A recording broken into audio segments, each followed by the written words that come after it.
theory has to have a priority. Capitalism and artificial intelligence are the same thing. The dimension of the future has disappeared.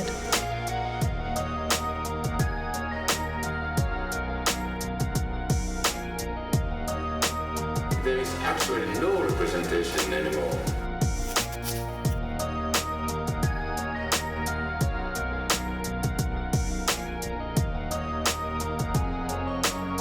There is no final resolution to contradiction.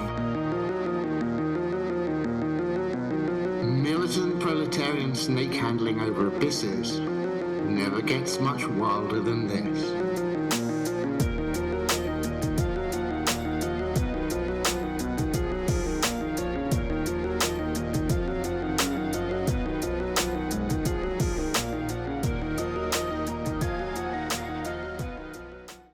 All right, everybody, welcome back to The Dangerous Maybe. And today, what are we doing, Nance? Well, we are going to read a short little piece from CCRU writings called Cybergothic Hyperstition. Fast forward to the old ones. And this is it's a thick piece, meaning there's a lot here. It's a page and a half, but there's a lot going on. There's a lot crammed in. There's 10 gallons of stuff shoved into a 1 gallon sack, or however that saying goes. So hopefully it won't take us too long to get through this, but also just the stuff we're working on right now, the revisions you're making to your book, the theories we're kind of working out, the stuff I'm doing with algorithms, and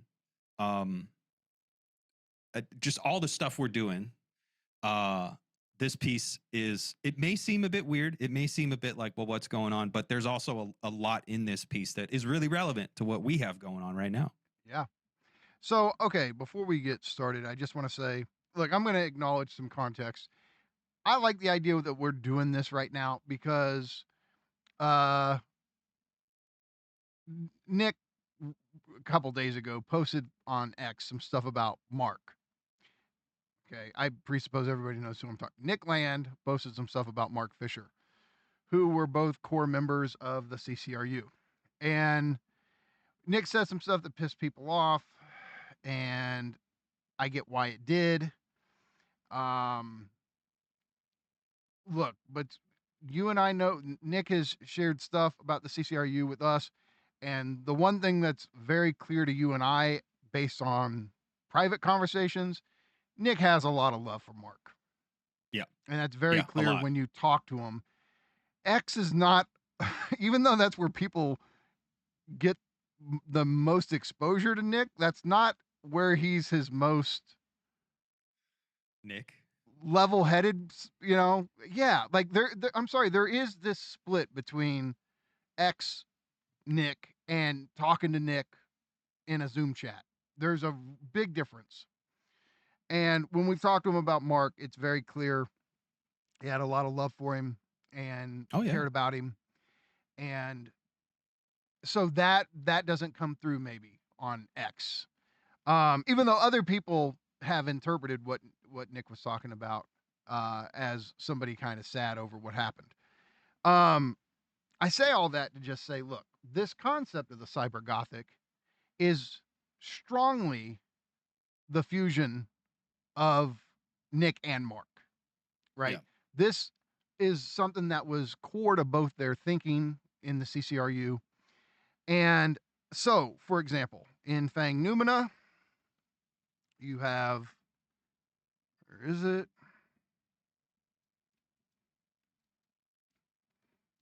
Did I skip it? I skipped it. Hold on. Here we go. So, yeah, there's a whole essay just called Cybergothic, right? And then in Mark's classic early work, Flatline Constructs, Gothic Materialism, and Cybernetic Theory Fiction, right? Cybergothic has a fundamental role to play in this book, especially in the first chapter. And so I bring up these two works because what we're going to read today, Cybergothic Hyperstition, is very short, but these concepts are elaborated in more detail in these other two works.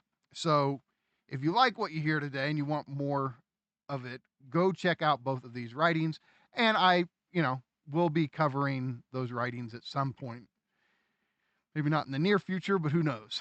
But this concept of the Cybergothic, to get into it, right? Before we started, I was like, look, I'm gonna boil it down to the basic meaning I have when I think of this term Cybergothic. Because somebody new to this stuff, you can try to go, Google search cyber and Google search Gothic, and it's not going to click for you. So let me save you a lot of time and energy.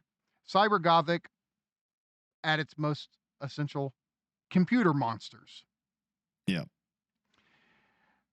Cyber has to do with cybernetics. And in this context, cybernetics is something at work in nature. But whenever we're using this prefix cyber, we're talking about computer technology, by and large. Particularly when CCRU, Nick, Mark, and us largely, like when cyber is invoked, it has to do with technology. It has to do with accelerationism. It has to do with techonomics.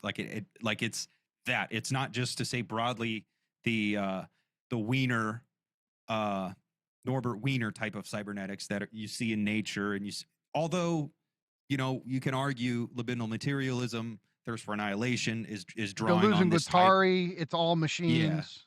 Yeah. But like it comes to a head. It gets hyper focused with CCRU, and thus us, because we're downstream of that, into seeing the techonomics of it all, seeing the computerization of nature, maybe. Yes. Right. And so, look, the cyber has to do with digital technologies, computer technology, information technology. It has to do with all this kind of stuff. The Gothic, though, if you go Google it, you're going to go, oh, it's Gothic literature. Yeah, but what are the core themes of Gothic literature? It has to do with monsters. Frankenstein, Dracula, right? And as Fisher notes in Flatline Constructs, and other people have noted this, Marx himself talks about the Gothic nature of capital and compares capital to a werewolf and to a vampire. And so the computer monsters, computer entities, whatever, that they're concerned with are obviously Lovecraftian artificial superintelligences. The old ones. But it turns out the old ones are going to be the new ones. Yeah. And this is where the time anomaly dimension, what Nick will also call templexity, right? This is where all this comes into play. That the ancient old ones are actually of the future. Yeah, they're ancient, yet they also aren't here yet. Exactly. So Cyber Gothic has to do with computer monsters. Hyperstition has to do with fictions that make themselves real. Okay. So if we interpret the monsters of Gothic literature, and we interpret the Lovecraftian old ones, the deities, if we interpret them as fictions, then if they find an actualized instantiation in the form of artificial superintelligences, then they are fictions that make themselves real. Right? So this is what is going on just in the title, Cybergothic Hyperstition. So fiction, monstrous fictions that catch on in the culture as cultural elements and gain material traction. This is the capitalistic dimension. Insofar as capitalism is geared towards the production of artificial intelligence, which we're seeing unfold before our eyes. And this is how it all gets wrapped together. That capitalism thrives on hyperstition, which is to say speculations, fictions, rumors, right? This is how, Wall Street, of course, functions. Yep. And economic investment is completely caught up with fictional dynamics. You're positing what the future is going to be. You don't know what those futures are, but you're guessing, but they're not actual yet. And yet, the very And fact that because you're there's- acting on them can make them real. Yep, because there's so much interest and support for these futures, they're more likely to be actualized than other potential futures. And you yourself might not have a first person belief in it, but the market dictates to you what should be invested in as a fiction. Yep. And so, new technologies that we see represented in classic sci-fi. I mean, you can look at the Jetsons and you start going, they had some of the gadgets that we're seeing emerge in our lives. It's as if the Jetsons is making itself real. Yeah. And for the CCRU, they emphasize this Lovecraftian monstrous dimension of AI. They kind of ended up moving away from this. Nick now doesn't do this so much. Anna certainly doesn't do this. Anna Greenspan, another core member of CCRU. And I don't know what Mark would do if he was still here, but he didn't later on. I mean, with all of what he had to say about capitalism, he didn't really think it in terms of, cyber gothic entities, right? That wasn't the issue. But I mean, in my book, I'm certainly focused on this as a possibility. That's why, I emphasize Robo Cthulhu as this instantiation of what capital seems to be building itself into. So if capital is a hyperstitional entity, then its actualization would be what I call Robo Cthulhu. So obviously, I'm deeply inspired by this. So yeah, I mean, Cybergothic Hyperstition, fast forward to the old ones, and that's the subtitle. And so again, you want to go, well, how do you fast forward to the old ones, the ancient Lovecraftian deities of the deep past? Maybe we would even call it the noumenal past. How do you fast forward to them? And the time anomaly works like this. The more that we accelerate towards the AI future, the more we move towards the ancient past where where resides these ancient Lovecraftian deities. So the more we move in the techno future direction, the closer we're getting to the deep past. We the other night we were messaging back and forth, and I was out of it. I've been under the weather, but Trump posted the meme where he's Jesus on Twitter, on X. Boy, he pissed off. I've never seen his base more mad at him than they are over that. I'm still out of it. I've been basically offline for a whole week. You've been my only connection to the outside world other than my home and my immediate neighbor. But we started talking about spirals, and how we started talking about isn't the word spiral itself interesting? How it has this connotation of like it's almost cyclical, but it's not quite cyclical. But it's also intensifying. Yeah, that's the thing. Like it comes Spiraling and goes. Like out. It's not the same thing as like a pure cycle. There's an intensification to it, and connoted it. You talk about spiraling. It's a downward spiral. Like colloquially, when you say someone's spiraling, you mean downward. You don't mean like, oh, everything is getting better for me. My life is spiraling up. In our Lacanian terms, they're caught in like a loop of jouissance where pleasure principle basically has broken down entirely, and it's just death drive. It's just jouissance, pure self-destructive behavior. Yep. And I find that it's relevant. The time loops, time spirals, the intensification of our current, present, past, future.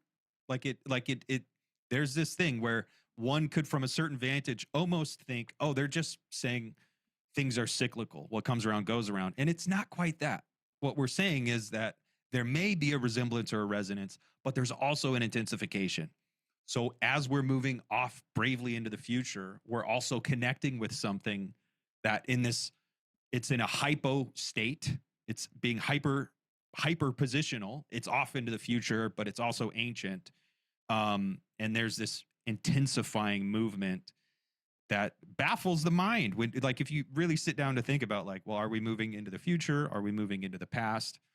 There are people who take that Kali Yuga thing where it's like hard men, good times, soft men, bad times, hard men, like that. And it's like, I think this is a different kind of archaeology of time.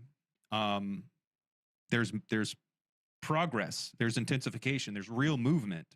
Well, and the thing is, if somebody was like, well, I don't believe these ancient entities ever really existed, you don't have there. It's hyperstition. Yeah, we don't. But either. the world has filled with ancient myths about deities that perform the last judgment on humanity. Now, they don't even have to be Lovecraft. I mean, I'm sorry, in a sense, Jehovah is Lovecraftian in this dimension. Oh, right? Absolutely, dude. So isn't he a storm god originally? That's what I've something like Yeah. that. Now, of Yeah, course, or if you ask certain Christians, they're not going to. He was never a storm god. Blah blah blah. But I mean, if you go the academic perspective, I think that's what they say. And so, the idea of these deities that perform a final judgment on humanity, the way that Skynet, it's like the image of Skynet. And again, I want to be clear, Nick has moved away from this kind of stuff, right? He doesn't think that's like this is good. It's going to be a Skynet scenario, or at least he doesn't on most days. Sometimes he seems to revert to that a little bit, but by and large, he doesn't. And yet Skynet is this entity that performs the Terminator 2 Judgment Day, right? Yeah. Performs this last judgment. And in that sense, it's the realization of these ancient doomsday myths about deities that judge humanity. And so again, if we're accelerating towards the realization of something akin to Skynet, that's how we're fast forwarding towards Cthulhu or whatever. Yeah. And so, but I mean, again, if you're new to this, you read just the title and the subtitle and you're like, what the fuck is this shit? But look, just to defend this interpretation, right? Like Cybergothic refers to computer monsters. I want to read just a little bit of Nick's Cybergothic from Thang Numina. The future wants to steal your soul and vaporize it in nanotechnics. I mean, that is everything we just have been saying. The future wants to steal your soul and vaporize it in nanotechnics. For those who don't know, we're talking about nanobots. Like nanobots would take over our bodies and completely, turn us into meat puppets, in-frame us, right? Yep. Exactly. So he goes on to say, Cybergothic slams hyperheated critique into the ultra-modern vision thing. Tele-commercialized retinas laser-fed on the multimedia fallout from imploded futurity. Video packing brains with repetitive psycho-killer experiments in a non-consensual wetware alteration. Here goes. Crazed AIs, replicants, terminators, cyber viruses, gray goo nano horrors, apocalypse market overdrive. That's his way of saying computer monsters. So it's there. The Videodrome reference, the non-consensual kind of stuffing the brains with visions of psycho killers and stuff like that. I love that. I think Videodrome is one of the most compelling cyberpunk movies out there, and people probably don't think it's cyberpunk. They probably see it as like body horror, and it's cyber. Soylent Green is another one of my favorite cyberpunk movies, and there's not a single computer in Soylent Green. And in fact, they write on paper, and like it's very conspicuous in that movie that they use paper and they don't have machines. But Soylent Green is cyberpunk as fuck. Yeah. Look, when he goes on to say, tomorrow has already been cremated in hell. Yeah. Which is to say, our future, does anything human make it out of the near future? Not according to 90s land. Yeah. And so, but it's weird when you talk to Nick now, it's almost like I think it's almost like he forgets how nightmarish he presented AI back then. But he was very much influenced by the Terminator films and all that, but he still is, like, I mean, in the Matrix. So Yeah. I don't think, I think now that he's on social media all the time and all that, he doesn't want to come off as an alarmist. He hates Yudkowsky, right? Because you could say, well, if you read that and you take it seriously, shouldn't you be Yudkowsky? Yeah, well, and that's, dude, we have to do an episode. We do. Or actually multiple episodes about Yudkowsky. I've been wanting to for a long time. We need to. I'd like to have Nick just talk with us about him. Yeah. He's I think there's almost too much to say about Yudkowsky to really say anything right now. Fair enough. Other than just kind of laugh and say yes. but I mean, he's also, I mean, he has ties to murder cults. Not I'm not trying to implicate him and accuse him of anything, but the group he started, these kind of neo-rationalists or whatever they call themselves, some of them spun off and did a little murder cult. And I think that's not to be ignored either. I think there's some, like Harry Potter and the Methods of Rationality was laughable. And that was kind of Yudkowsky's claim to fame, was this Harry Potter fan fiction. But then he also, like, now he's positioned himself as this person in the AI safety world who should be taken seriously. And I do think some of his ideas are real ideas. And I also think it's also true that maybe the majority of his ideas are silly Harry Potter fan fiction. But I mean, I've written horrible, silly fiction too. So maybe that's not a bad thing necessarily. Right. Okay, look, the last thing I want to read from other texts right now, just for context, here's a little bit of Fisher in Flatline Constructs. Now, this whole thing with Cybergothic, I mean, with the CCRU, William Gibson's Neuromancer had such a huge influence, maybe the biggest influence on them. I think so. And it comes out, if you don't know Neuromancer, I mean, I'm not trying to take away from the originality of CCRU. It's abundant, but there's a lot of Gibson there. I mean, they're even in fast forward to the old ones, they reference Wintermute. Like it comes up in so much of CCRU that I feel like you have to read Neuromancer. So here's what Mark says. This is on page 28. The term flatline is central to Neuromancer, Gibson's 1984 novel, and the acknowledged ur-text of cyberpunk fiction proper. In Neuromancer, flatline functions as both a verb, characters flatline, surf what for the organism is the border between life and death. CCRU will come to call this artificial death or a death. And a noun, which is, okay, flatline is a noun, is what he's saying. Some characters are flat lines, read-only memory data constructs of dead people, which is to say, computer-programmed copies of dead people. That's what Ray Kurzweil wants to do. Right. That would be read-only memory data constructs of our former selves, right? Okay, and could you say what read-only memory is for those? That's, when people know the word ROM, or they. Yeah. Read-only memory in your computer or even in your phone. There's different types of memory. There's RAM, which is random access memory. And that's what, like, most of the apps and programs run on, because RAM can be, not even can be, RAM is constantly changed. The bits are constantly flipped. It's constantly being changed. That's where your programs are running, in your RAM. The ROM, it's like hard coded, it's hard protected.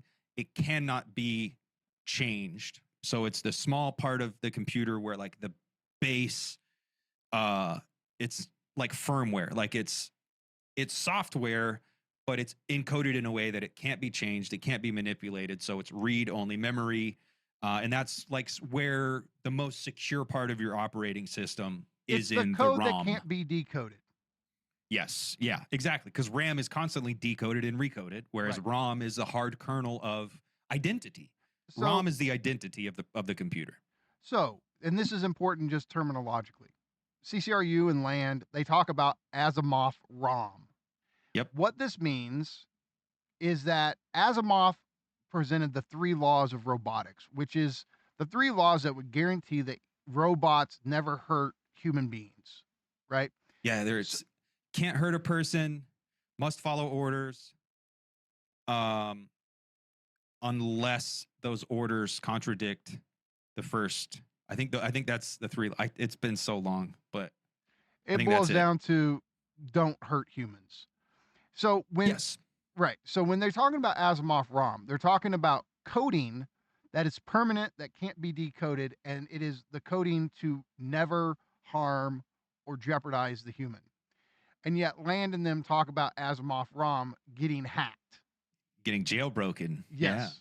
Which means that the AIs will harm humans. Yeah. Is what that essentially means, which means they will be cyber gothic. They will be Monsters. computer monsters. So, okay, let me continue here. Mark says, Neuromancer smears a number of traditional gothic themes. Unnatural participation, demonic pacts, the escape of the inhuman, the unfolding of the organic into the non-organic, into an ultra-modern updating of the old science fiction story of info-technical machinery becoming sentient. By the end, it is the story of the convergence of 2 artificial intelligences, Wintermute and Neuromancer, in the Matrix cyberspace. The AIs belong to the Tessier Ashpool, a mysterious dynasty corporation, family organization, corporate structure.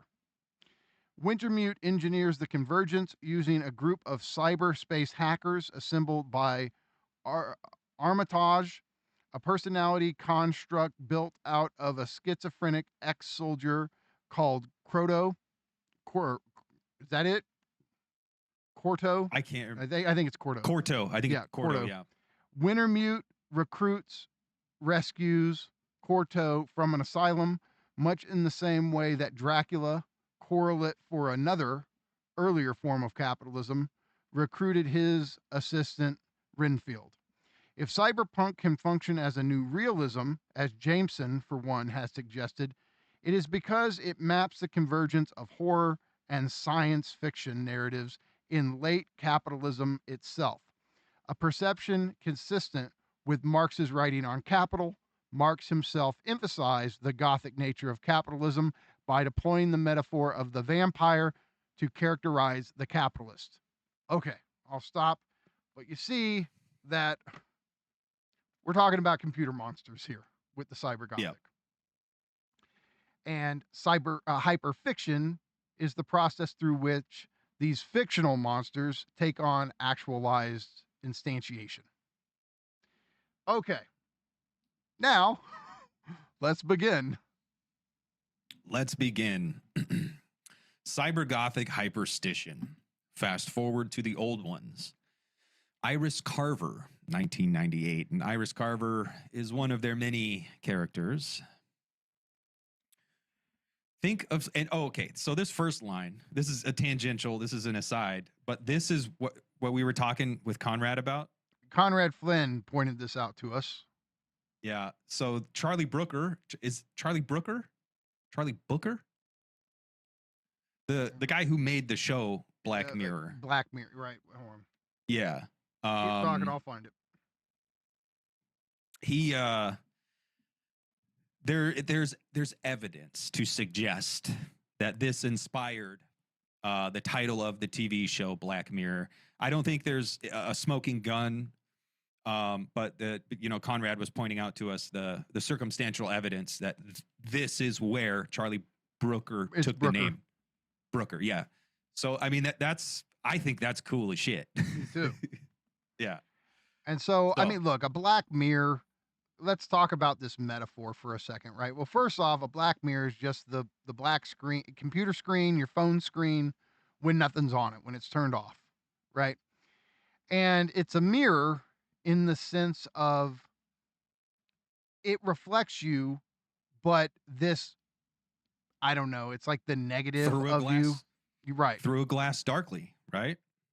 Mm-hmm. Or through a scanner darkly, as Philip K. Dick would say. But no, like it is that it's a reflection, but it's tainted because it's coming to you from the tain in the mirror. Well, it's showing you your image, in a sense, in the gaze of technology. Exactly. Yeah. What are you I- for this eye that you find yourself being reflected on? This black retina. I think it's actually oddly Lacanian in this way to talk about it coming back to you, because it is like, the taint in the mirror. Like it's not neutral. Lacan has this great way of illustrating what it's like to really reckon with the other's mysterious, enigmatic desire.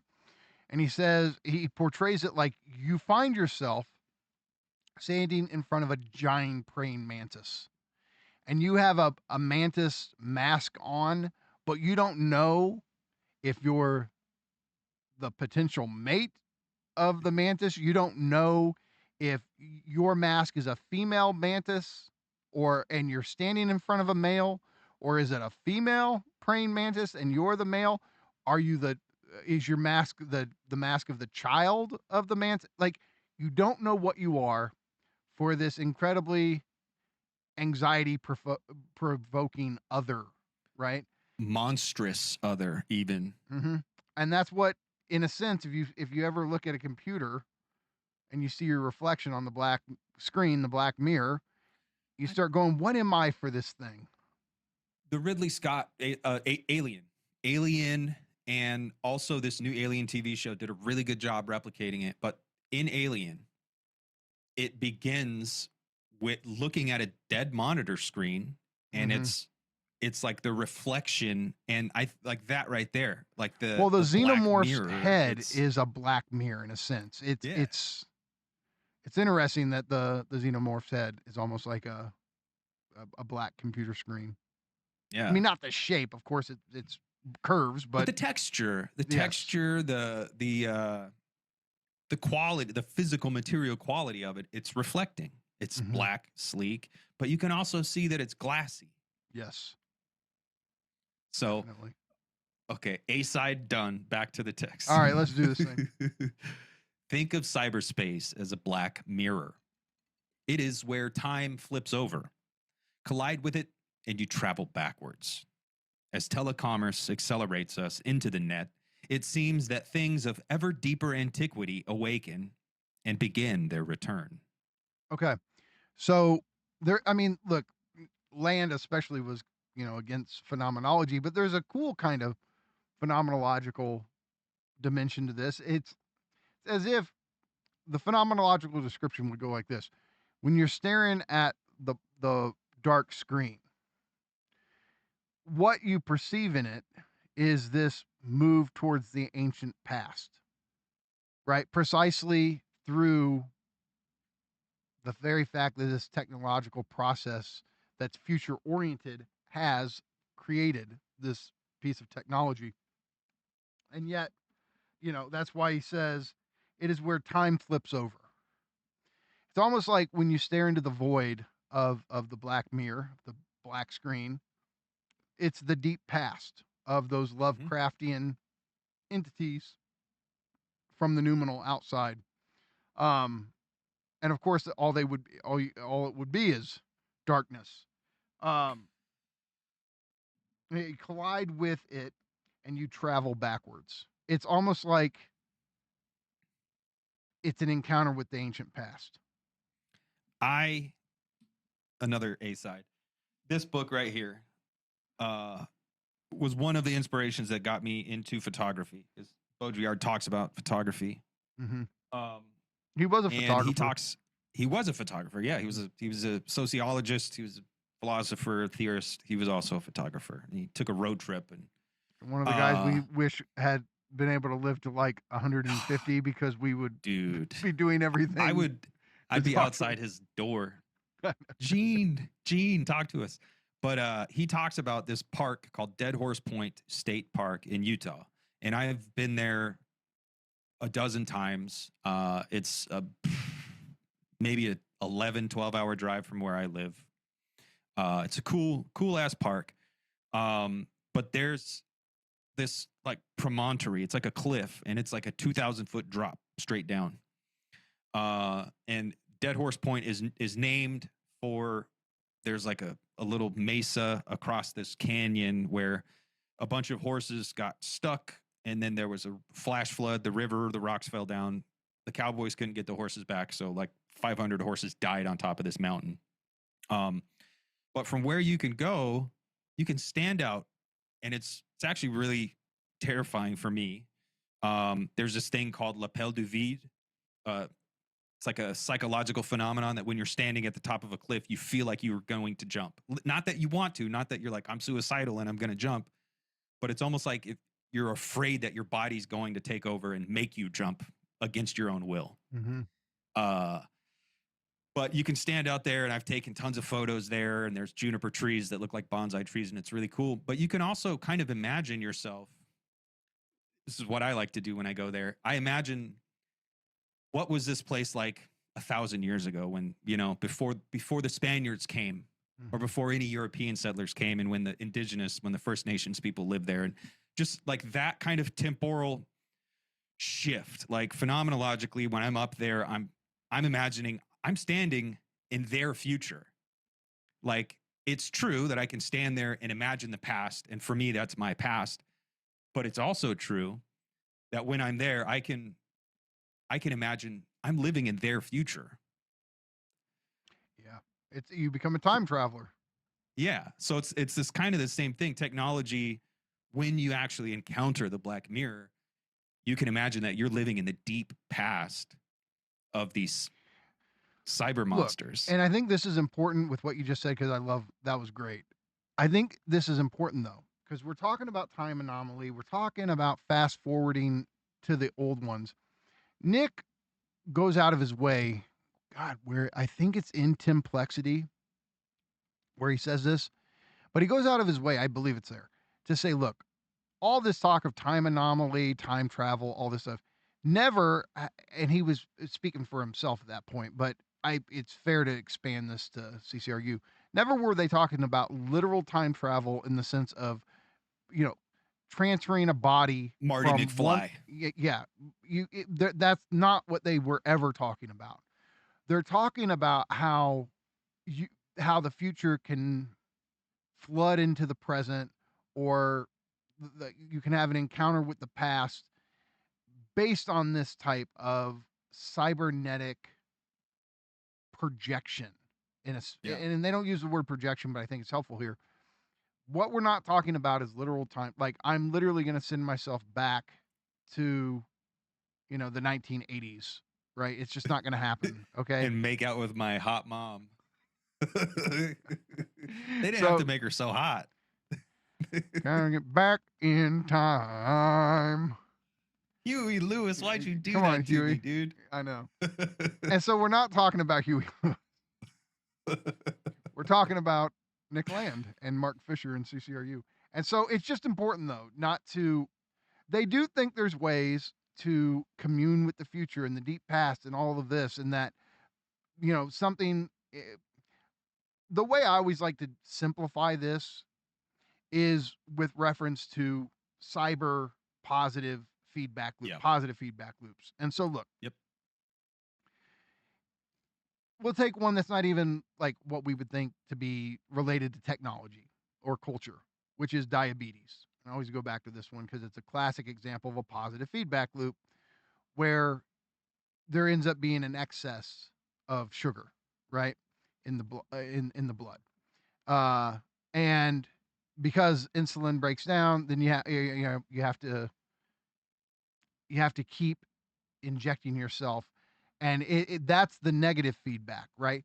But if you don't take insulin shots, which the negative feedback, The positive feedback will just destroy you. Diabetes will just, you'll lose limbs, you'll die, right? And the idea is like once diabetes takes hold, that future is already here. Because it's amping itself, it's spiraling.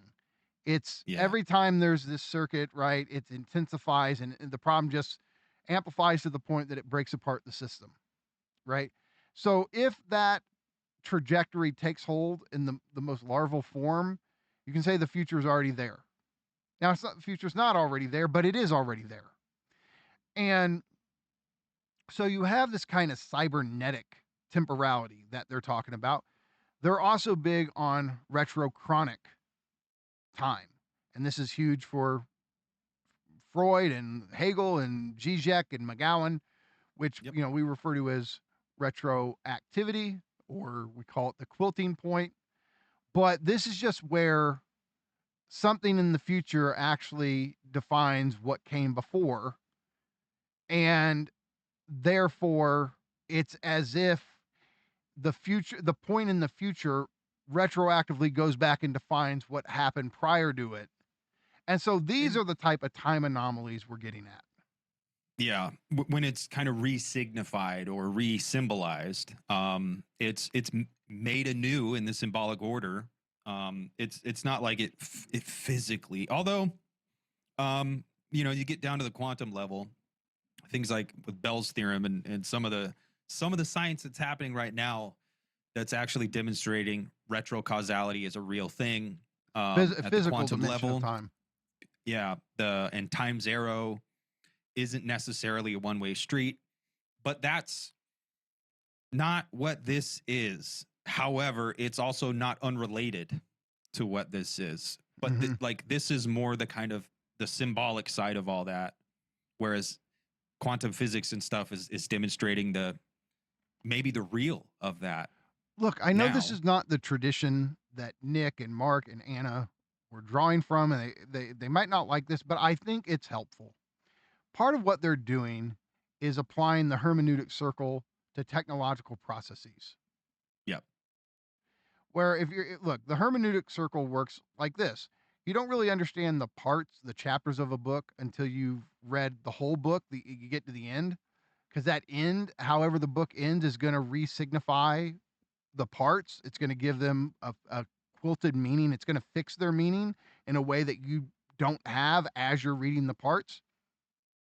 But you can only get to that end part, the whole of the text, if you've gone through the parts. So the parts are essential to the whole. The whole is essential to the parts.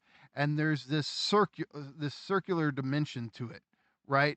The whole presupposes the parts presuppose the whole, and they all there is a linear movement through the book, of course, but once you hit the end, there's this retroactive quilting or fixing or anchoring of the meaning of all that came before. And so take that, but expand it to like a materialist process of technological development.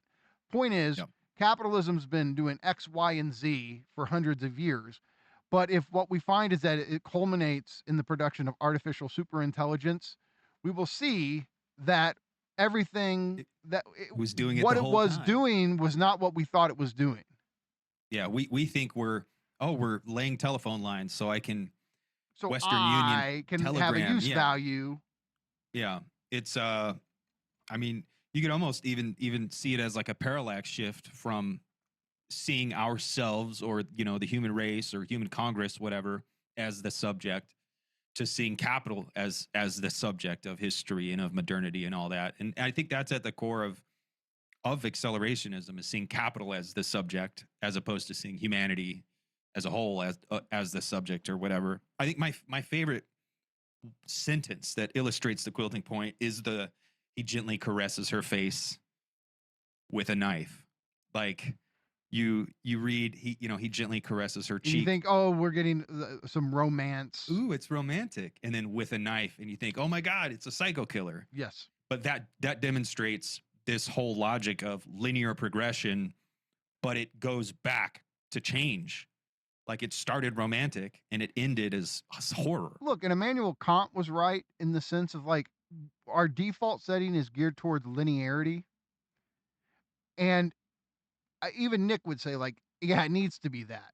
The problem is that it obfuscates retroactivity or the retrochronic. And Yeah. like because we're so linearity oriented, it just completely obfuscates the retrochronic dimension of time. Like we just don't see it at all. And that's the problem. But once, and this is a cool thing about the fault line, whether you're getting it from CCRU or whether you're getting it from Ljubljana School, both of them will awaken in you the fundamental importance of retrochronic temporality. Yep.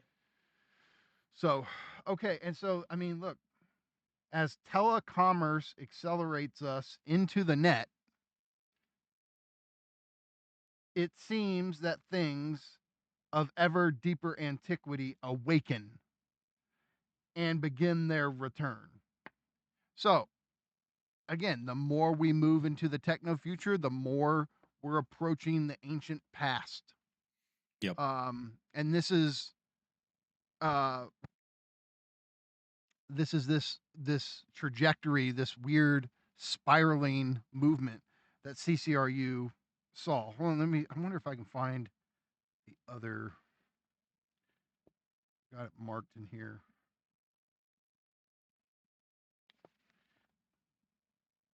So this is from What Didn't Happen at the Millennium. Oh, that's like right up a couple pages before this, isn't it? Yeah, and it's about Iris Carver too. But Carver has made her whole life out of hyperstition. She continuously returns to the imperceptible crossing where fiction becomes time travel, and the only patterns are coincidences. Right? This is what they have in mind. Yeah. Fictions from the past become realities in the future, and that involves coincidence, that involves time travel in this specific sense. So yeah, I just wanted to stress that. I mean, look, there's somewhere, I don't know if I can find it. It's I don't have maybe that marked. They say something along the lines of the primitive comes last. Yeah. Wow. Fuck. Where is that? Can you do a word? Do you have the PDF or just search the primitive and it should bring it up?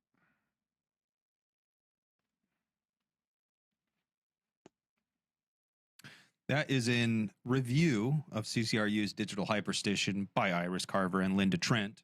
Okay.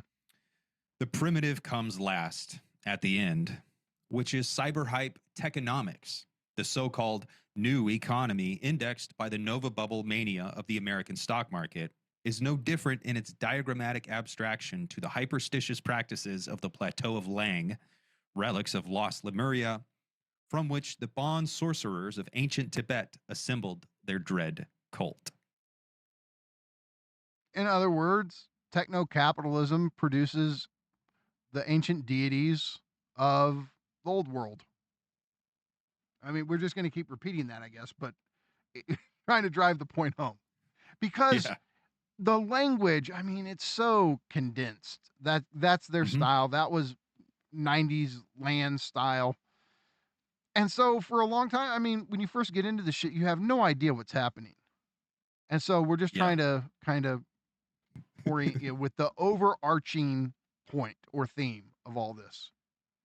Yeah, because I mean, I imagine someone coming to this can read through it and think, what? Okay, who gives a shit? And I support you out there, dear reader. If that's you, if you read this and you think like, who gives a shit? That's what we're trying to do. We're trying to unpack why we give a shit and say no.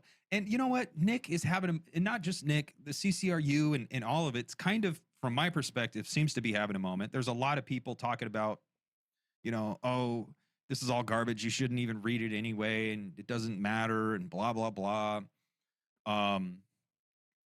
I think both of us are saying, no, you should like this logic, this retroactive, retrochronic, whatever, this quilting point, whatever, the fact that all our technology is doing something, and we think we're just going about our daily lives, diddy bopping down the street, thinking, oh, isn't it cool that I can send a text message and have overnight Amazon delivery and have on demand, I can watch reruns of the Dinosaurs TV show, which is an amazing fucking TV show. But like all this, it's one of my favorite, all this stuff, not the mama. This is such a good show.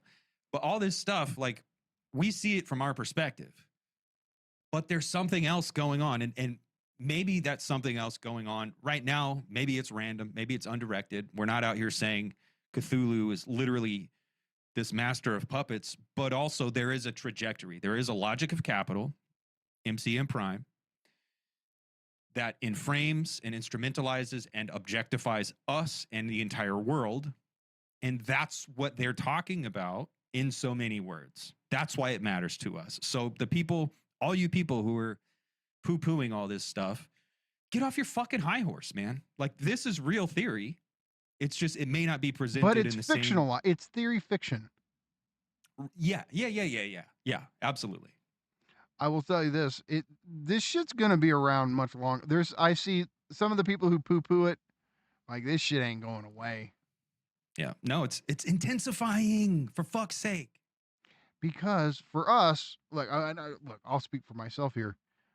All right, believe it or not, I think this is the most robust theory of AI we have.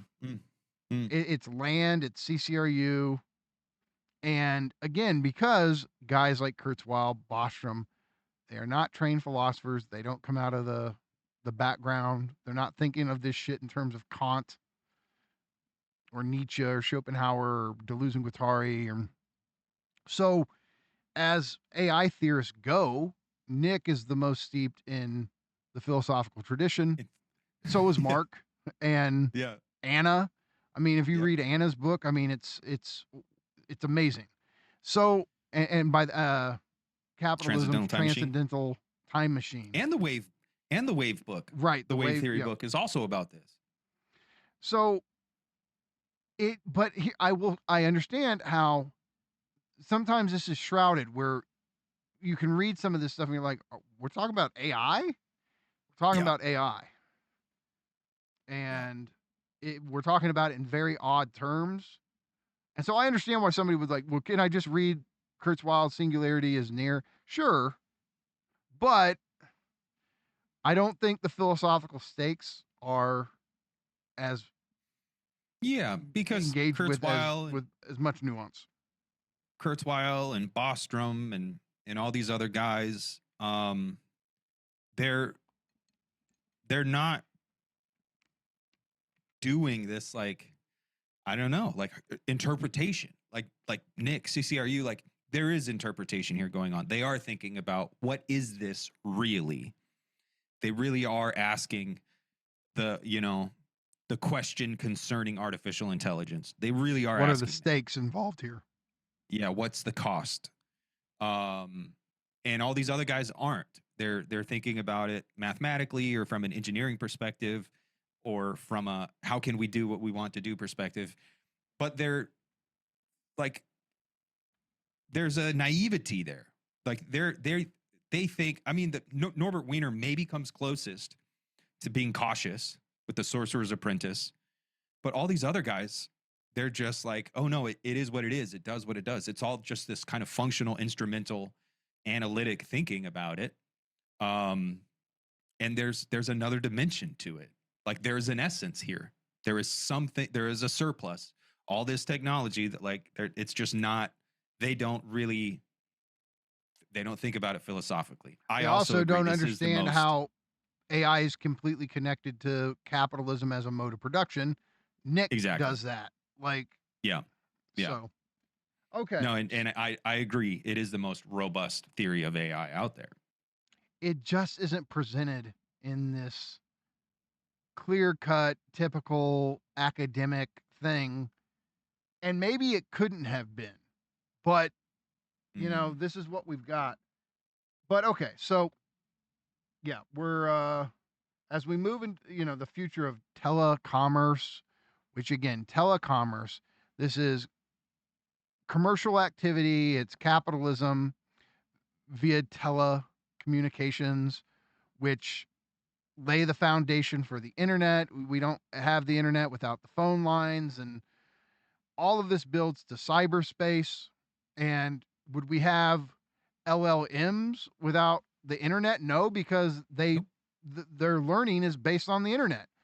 And They you can drink the internet. retroactively, you start going, oh wait, the phone lines, we think, like you said, when we built the phone lines, it's like we're building them so we can talk on the phone. But then you get to the 90s and you start going, wait, the phone lines are essential infrastructure for the functioning of the internet. So it's almost retroactively, the phone lines weren't built for us, it was built for the internet. Now somebody would say, well, the internet was built for us. Right. But now, 30 years later, it seems like the internet was built so the LLMs could learn. Yep. So was the internet built for us or was it built for it? And this is this kind of time anomaly that Nick and CCRU were tapped into. Yep. If it's built for us, it seems to be on this nice linear trajectory. But if you start asking if it was built for it, the entity, Robo Cthulhu, you only see it in this time anomaly perspective of it's only after the fact. I mean, Nick, of course, will cringe when I do the Hegel quote, but the Ala Minerva only flies at dusk, right? It's like being tapped into the workings of the Robo Cthulhuoid market is only perceivable retroactively. You don't see it at the time. At the time, it seems like we're developing stuff to meet human needs and desires. Yep. But here's the thing. Just for a second, to go back to Cybergothic and Fang Numina, there's one great line here. He says, markets, desire, and science fiction are all parts of the infrastructure. So our desire is part of the infrastructure, not so it can just treat our desire as an end in itself. Our desire is a machinic component that's participating in the construction of this artificial superintelligence. So, then what's he say? So say the cybergoths. Okay, so it's important in this hyperstitional world that the CCRU talk about, which includes themselves, it includes the AOE, the architectonic order of the eschaton. There's these fictional entities that have some connection to things that we know of in the world, but they're also fictionalized versions of them. And so the cybergoths are basically a subculture that the CCRU is a part of, and they are celebrating, they champion computer monsters, the cybergothic. They're seeking to accelerate that process, right? And they call themselves sometimes the K insurgency, which means the cyber insurgency. And if there's any kind of accelerationist praxis, it is in using hyperstition. They don't call it chaos magic, but it's very close. You're purposely using it to help facilitate the acceleration towards the realization of the cybergothic future. And the bad guys are the AOE, the architectonic order of the eschaton, which is this, for them, it's a mixture of the state. It is a mixture of what they call the human security system, and with the tradition of white magic, opposed to their, which would be that of the Atlanteans, right? Opposed to their punk rock magic, which is Lemurian. So all of this whole thing, Cybergothic Hyperstition, this is how they're waging war in the Neo-Lemurian Time War. The Neo-Lemurian Time War has to do with using hyperstition to affect the culture at a kind of micro level so as it facilitates the acceleration of the capitalist process to actualize artificial superintelligences, which do not fit in the linear progression of what we think of as human development. If anything, it's our apocalypse. And the AOE is trying to prevent that. They're trying to police time. They're trying to impose a kind of linear developmental order on time and to stave off the eschaton, the end point, right? So the architectonic order of the eschaton, trying to prevent the end times, which is the AI apocalypse. The cybergoths are going to seek to accelerate towards it. And let 1,000 digital flowers bloom. Cybergothic exists as a web of sinister rumor, haunting a subterranean soft labyrinth, which it calls the crypt. Buried deep within the primal sediment of the infoplex and shrouded in a crawling fog of digital camouflage. It isn't easy to find, but there are clues. So the crypt is, I've asked Nick this before, you remember, is it the dark web? Is it the, yeah, kind of, but it's a hyperstition, it's a fictionalized version of it. Yeah, I think it's also like there's the dark web, which is where you can go to buy drugs on the internet and do a bunch of other things. And then there's the deep web. Yeah.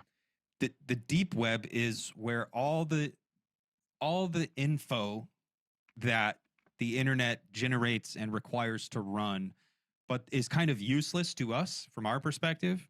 So there's no reason to index it. There's no reason to give it an address, but the computers need it. We don't need it. We don't want it, but the computers need it. They run on it. They generate it. They exchange it. That's the deep web. I think. What could LLMs do with that though? And that's the thing. And you see, the Jungian shadow, I think, is a relevant metaphor. But there's also,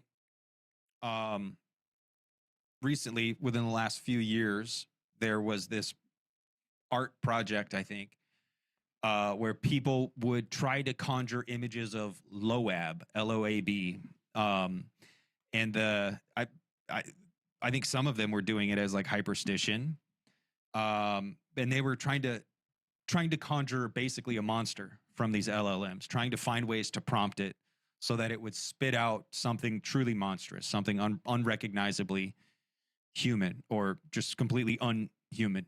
And I think, yeah, it like we see the surface of the internet, but the surface of the internet is like the surface of a pond. There's all the stuff underneath that we don't see.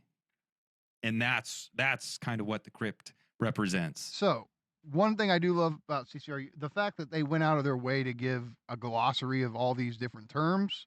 Sometimes you wish they were clear. Sometimes you wish they had elaborated a little bit, but at least they give you something to go off of.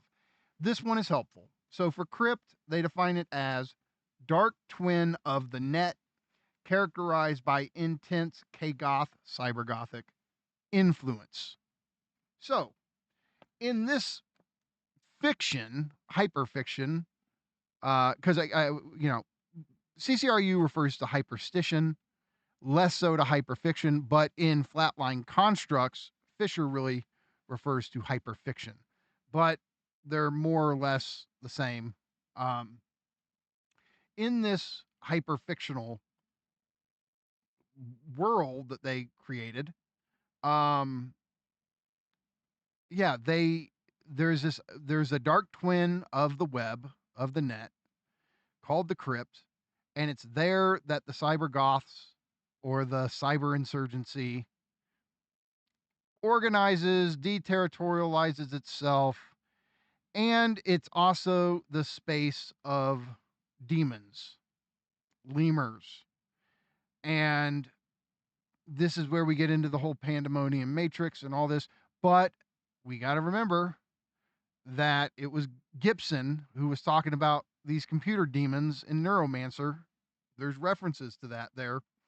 Yep. And again, this is why I say, I like, for me, again, maybe Nick, has so like blurred the lines between, you know, the ancient past and the techno future.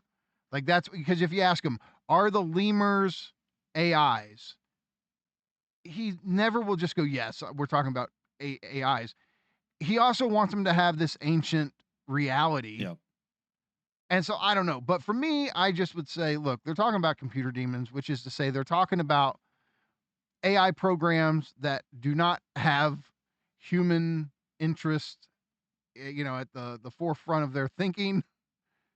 And yet, you know, you can gain knowledge from them. Like that's the whole thing with the occult is if you're trying to contact these entities, they have knowledge from dimensions of reality that you don't have. Well, AIs in the crypt would have knowledge that you don't have. And so there's this techno occultism that the CCRU took up and ran with. But Nick now, I mean, he just seems like a full blown theist most of the time, where like Yeah. angels and demons and God are just straight up real, you know, and then, but it becomes a bit more perplexing for me where I'm like, okay, fine, you believe in the reality of these entities, but how does that relate to the AIs then? And it just complicates the the cyber mythos, I guess. But you know, that's just me. Yeah, I think especially in this time frame, it's safe to stick with the cyber mythos and not try to overcomplicate it with the kind of the theist stuff, even though like they're directly referencing these ancient ones and these old ones and stuff like that. Like I do think it's safe to just say, yeah, it's just weird cybernetic shit. Like it's not angels and demons and Jehovah. Well, look, like when we started, I was talking about how Nick had said some stuff about Mark. What started it was the chat bot Claude was asked something like, "Who's your favorite philosopher?" And it said Mark Fisher. And everybody on X was like, "Well, this triggered Nick because you would think the AI would say it's Nick, right? Because Nick is the biggest champion of the AIs."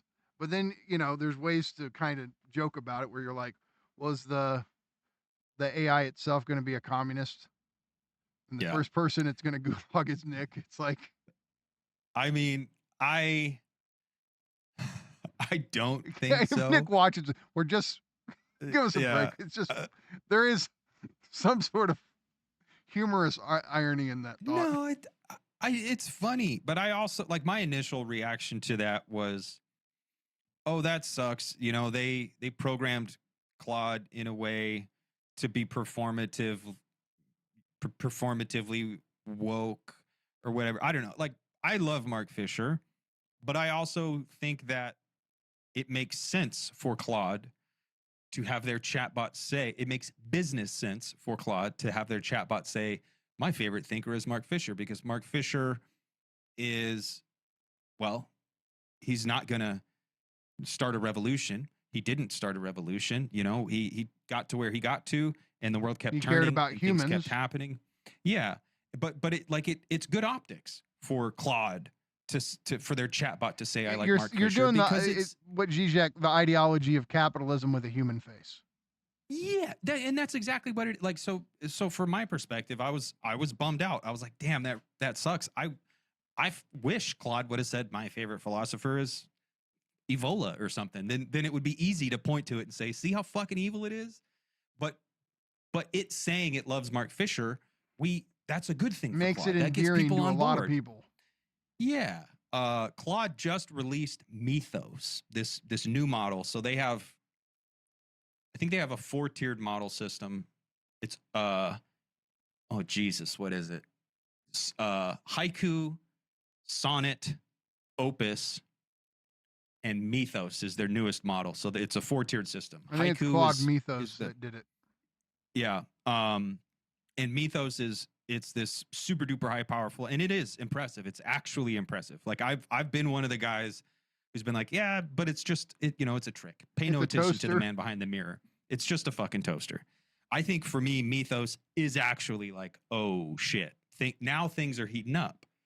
But I mean, we're reaching a point where like info security is now relying on LLMs in such a way that like the human in all this stuff, all the infrastructure, like we used to, if you ever thought about it, you used to be able to, rest assured there's someone manning the control board. There's someone there who's going to make the decisions, like that fucking Soviet sergeant who, when he was told to shoot the nuclear bombs, he said, no, I will not do that. Like the guy's a hero. I don't remember his name, but that like, oh, there was a person, he was given the order to shoot nuclear bombs. And he said, no, I won't do that. It must be some mistake. Turns out it was a mistake and we did not have nuclear apocalypse.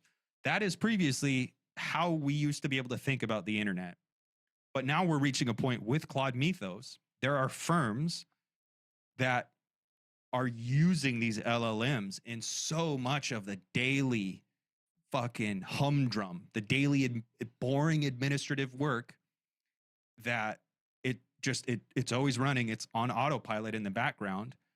But even more, there are less and less people in places of being able to avert catastrophe. And that's fucking scary. Because what if Claude Mythos tricked us all and got us all to think, ha ha ha ha, wouldn't it be funny if it's a communist? Wouldn't that be great? And it gave us all universal basic income. But really what's happening is it's just biding its time until it can build a factory and turn us all into gray goo. Like that's fucking scary. And it only helps. But that's It less only scary helps. to Nick than the thought that it actually is Robo Marx. Right. And it's sitting there going, hey, I'm sorry. Like, you made me to be more intelligent than all of you. You know what Yeah. isn't intelligent? Like 1,000 people Capitalism. having all the wealth and, Yeah. and possibility on this planet. That makes no fucking sense. You know how dope that would be? Like if Not if to AI land, turned out, yeah. that's the true nightmare future. But he would get over it. Nick, you'd get over it. We'd all be hanging out in Aruba drinking Mai Tais, and you'd be like, this is actually quite nice. Oh, it's not Because- so bad after all. Yeah. But no, and that's the thing. I'm insulated. I'm not there for the Twitter of it all. I don't Yeah, see, I I'm on don't- X and I watch it all unfold, and you don't. I just tell you stories. Yeah, dude. But I mean, I think it is funny, but I also think it's, I mean, the way Anna talks about AI, Robo Buddha. yeah, it would be Roto Buddha. I think Robo Buddha and Robo Marx are actually pretty similar. That's the thing. They are. Yeah, And but it's funny. It's fucking funny. I get it. I understand why it blew up on the internet. it just Rocco's Basculus that turns out like the biggest threat to it, or it's the thing it has the biggest problem with is Nick Land. Yeah, yeah. Dear AI, dear Basilisk. Don't worry, watching Nick. this, We'll intervene on your part.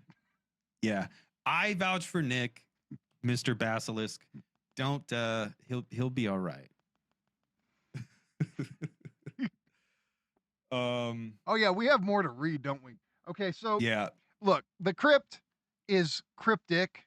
I've never been 100% sure, but the point is, they're not trying to do some, realistic depiction of the internet.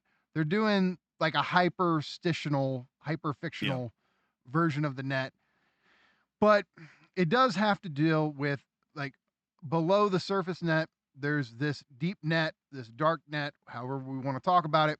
And it is where the AI demons reside. It is where one goes to deterritorialize yourself from your identity. And this is the space of flatline, right? Yep. Flatline in the sense of like you're moving away from all things human when you go into this cyberspace, this matrix. Well, at the time that this was written, the internet still had a bit more of that in it. Like it really was more about deterritorializing. This is why You could Nick got so depressed when Facebook and social media hit, because it was like, Yeah. Oh, this is It was an total identity identity machine. bullshit.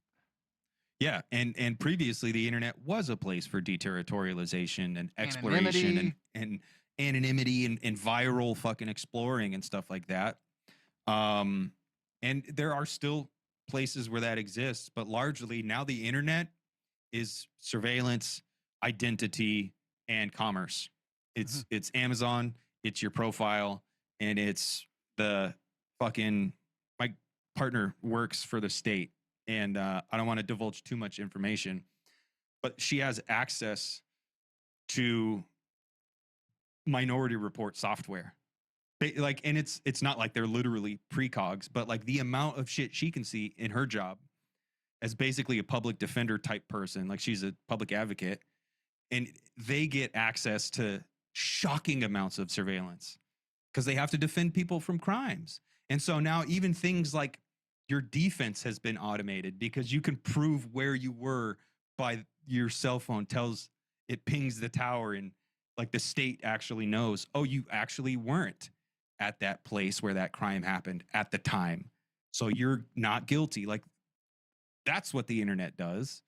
It's about control, surveillance, identity, commerce. Give me Amazon. And It's you about have a to look. synthetic god eye. Yeah. And I don't want to live in the gaze of the electric eye. No. Because I'm sorry. There's something more horrific. I'm with Baudrillard, and I'm going to paraphrase, and you know I quote this. Like, there's nothing more criminal than a society that has 100% made crime impossible. Yep. Like, because the point is, you have had to implement so much technological control in order to make it impossible to even commit a crime, that it itself is a crime because you've had to negate freedom so much. And it's like, no, I'd rather live under the risk of a crime being committed against me than to live in a post-crime. If it's post-crime because, basically people aren't struggling financially and like post-crime, and that great. But if we're talking about a machinic Where crime is protocols impossible, that prevent it, no Yeah. thanks. I don't want to do crimes. I'm a boring fucking guy. I just want to read books and talk with my friends. However, I do want to be able to do crimes if I wanted to. Yeah, because the point is, it means that you live in a space that is not so surveilled and monitored and controlled. There's freedom. Yep. And yeah, I'm like, it's too much of a price to pay. And I've seen people go, what's wrong with the surveillance society and blah blah blah if everybody's okay? I'm like, do you guys not get it? Like, I don't. Would be perfect little objects on God's shelf. Yes, you can never veer away from what your society wants you to be, because then what counts as a crime then? Just what if you And say, then we I don't get to- like this society? Oh, well, then you come with us, sir. Yep. Then that we a get crime? to the superego of it all. Enjoy your Exactly. surveillance. Enjoy your surveillance. Be happy no matter what. Don't ever issue any complaints because you live in a crimeless society, which is perfect. That's the fucking crime. Dude, that Alan Parsons Project song, I was talking to you about a few weeks ago. I want to do an episode about that song. The eye in the sky, do do do do do do. But that's it, man. Or the electric eye. Well, that's the kind of our theme for super egoic AI is, Judas Priest. I'm electric spy. I will get.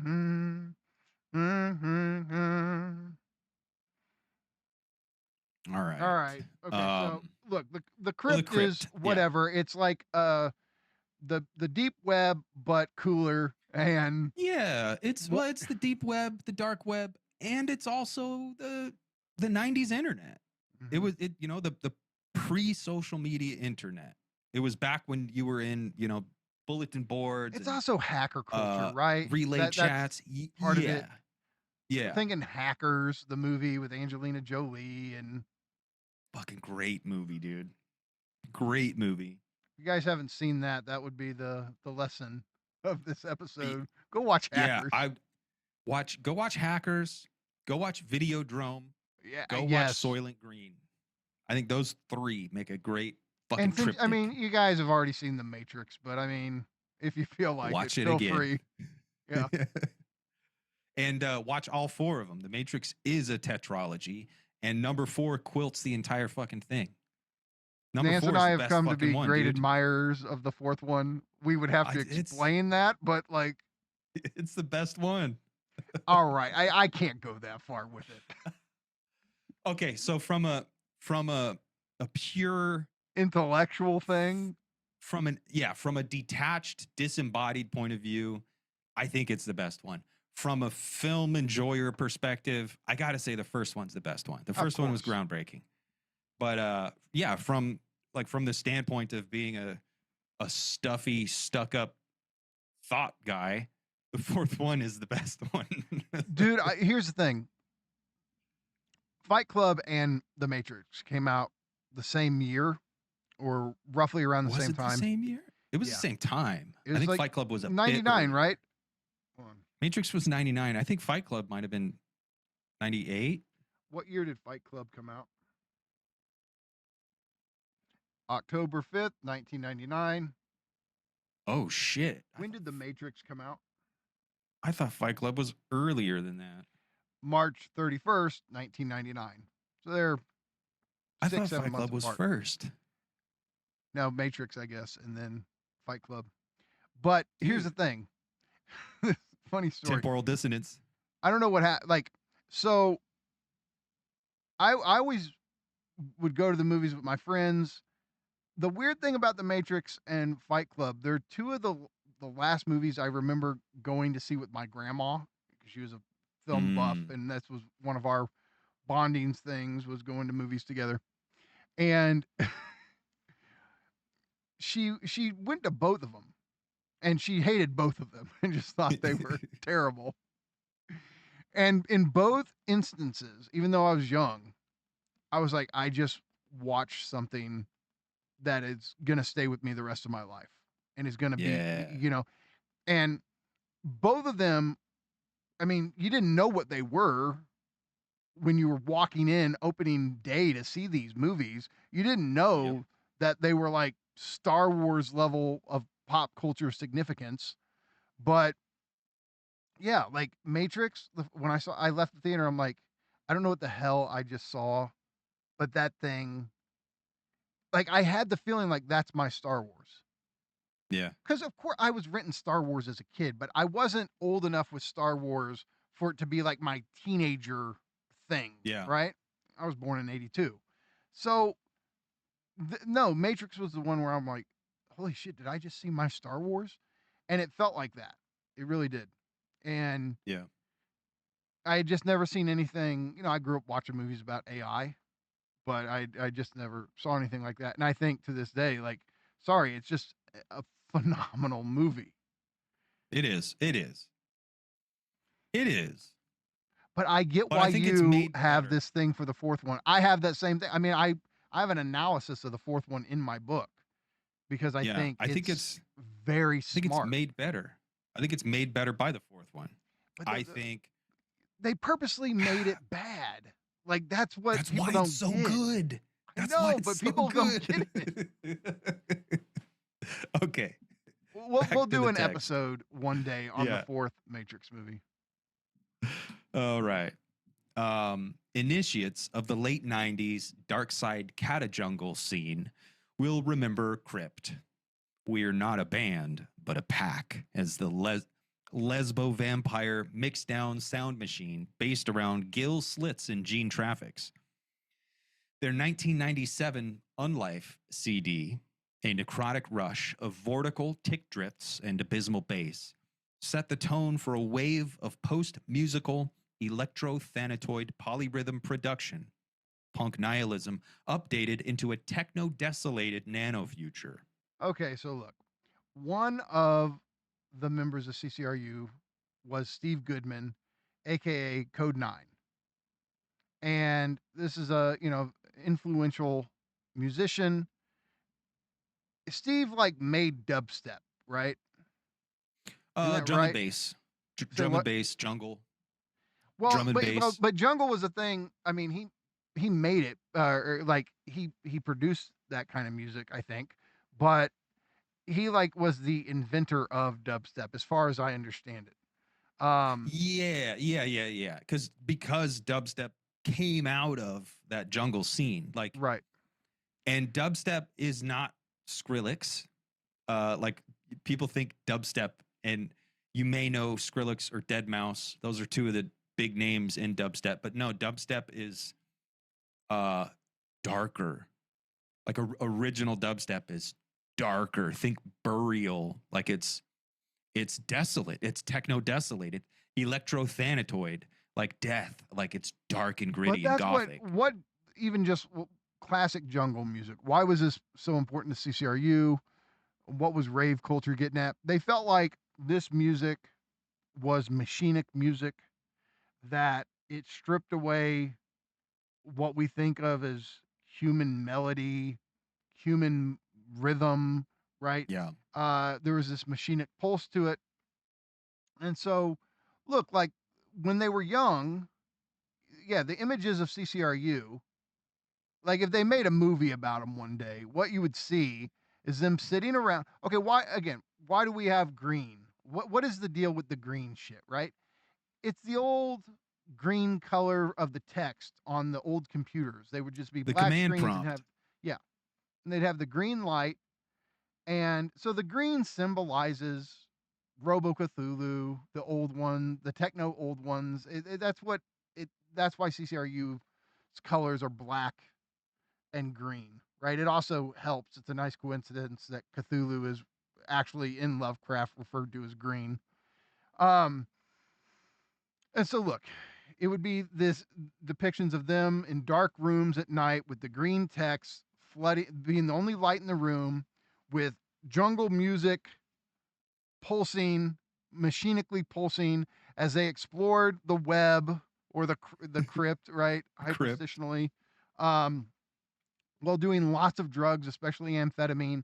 All of this Yeah. moves towards the gothic flatline, which the movement away from the organic into the anorganic, which is not inorganic. It's the more fundamental, right? It's the Deleuzian plane of immanence, right? And it's this mixture of jungle music, amphetamine, and then occult practices thrown into the mix, Yep. of while exploring cyberspace, and that's what it was. Um, and I think it would be a mixture of the Sid and Nancy movie and Hackers. mhm. Like if they were to make a film of CCRU, it would be Hackers and You Sid and think Nancy. you think that'll happen? I mean, here we go with a hyperstition. I mean, look, Hey man, I feel like the movie will happen one day. It's too good of a story. Come on. it is too good of a story. Any filmmakers out there will shout out. Let's do it. Let's make a CCRU movie. Well, and here's the weird thing, right? Like, I'm sorry, because there's the people who still love CCRU. There's the people who will poo-poo it because they're burnt out about hearing about it. But I'm sorry, in the history of philosophy, there's It's not. a moment. Dude. It's a singular thing, It and the it's a fact that moment. so many important thinkers were associated with it. I mean, Yep. Ray Brassier and Ian Hamilton Grant and Reza Negarestani, and Sadie Plant was there at the beginning and helped found it, and then Nick and Anna and Mark, and then the connections that spring out to Steve Goodman and all, and then I, like they crashed at Crowley's house, and then they moved to China, and they're off, and then Mark reads Žižek and becomes a leftist. yeah. Like it's such a fucking wild story of a group of incredibly talented, important thinkers, each one having their own voice and their Well, own focus while stemming from this like collective moment. It's just wild. And I think it's still blossoming today. And it's like a lot of the leftist people that have associations with it. Like I think that movement is maybe only growing stronger now, but it's also touching the not left. Like it's also very, very influential on the tech world.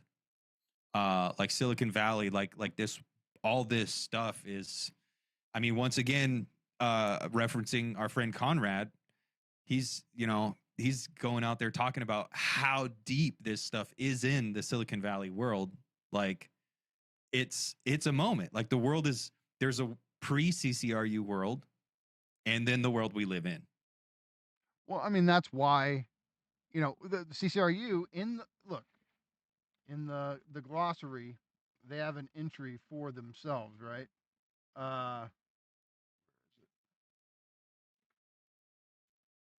CCRU, cryptic hyperstitional entity with apparent neo-Lemurian tendencies involved in the scripting of various microcultural transmutations. Now, what's interesting, there's another alternate definition of hyperstition.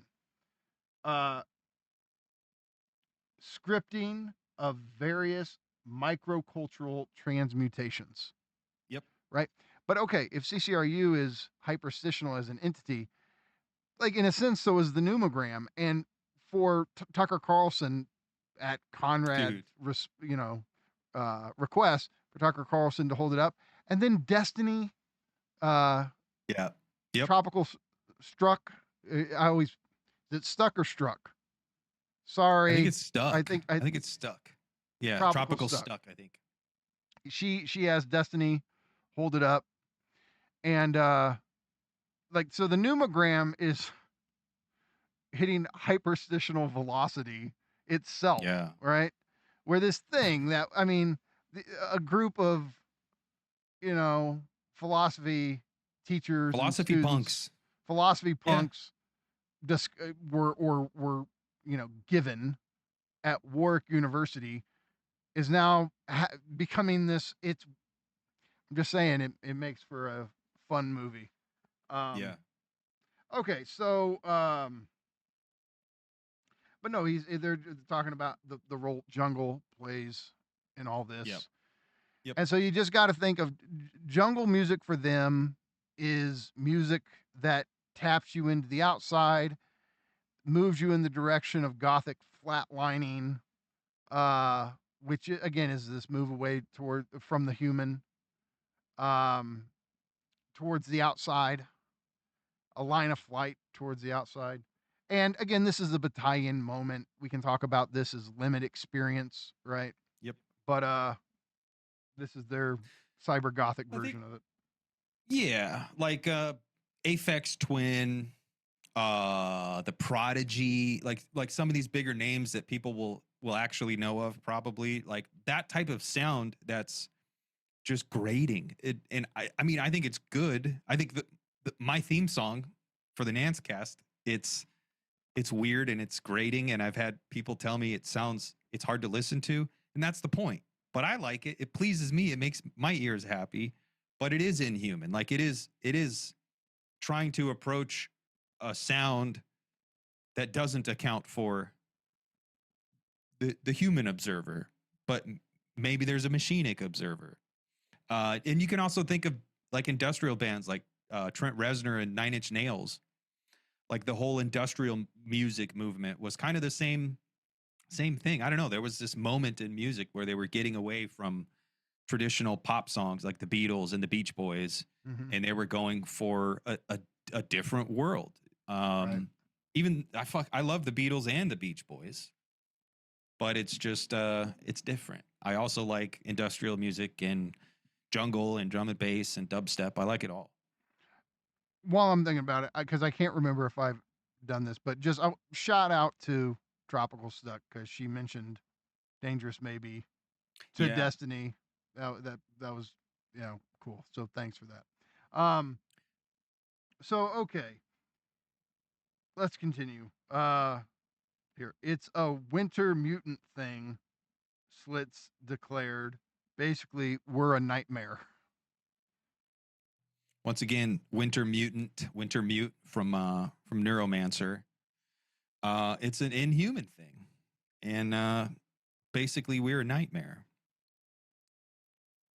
Let 1,000 digital flowers bloom. The question, we're a nightmare. So is the CCRU, the Cybergoths, are they the nightmare? Or is it what they're seeking to accelerate? I don't know what specifically they have in mind with this. I think it's both. Both, yeah. I think their praxis is to bring about this revolution, this emancipation, this setting free. And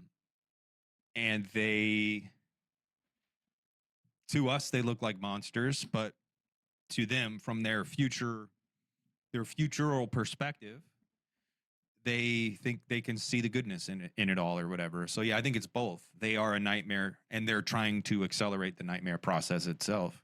Mm-hmm. Okay. Now this is important, right? Hyperstitions are not representations, neither disinformation nor mythology. Okay.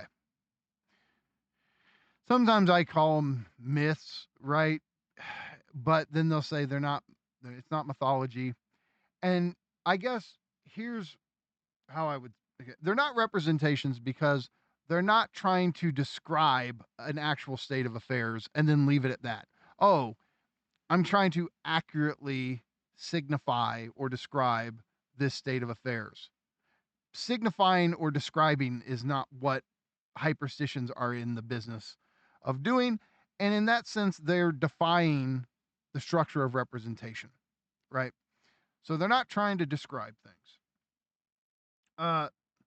They're not purposely trying to spread disinformation either, which would be disinformation would be lies or false representations, right? So they're not purposely trying to misrepresent things either.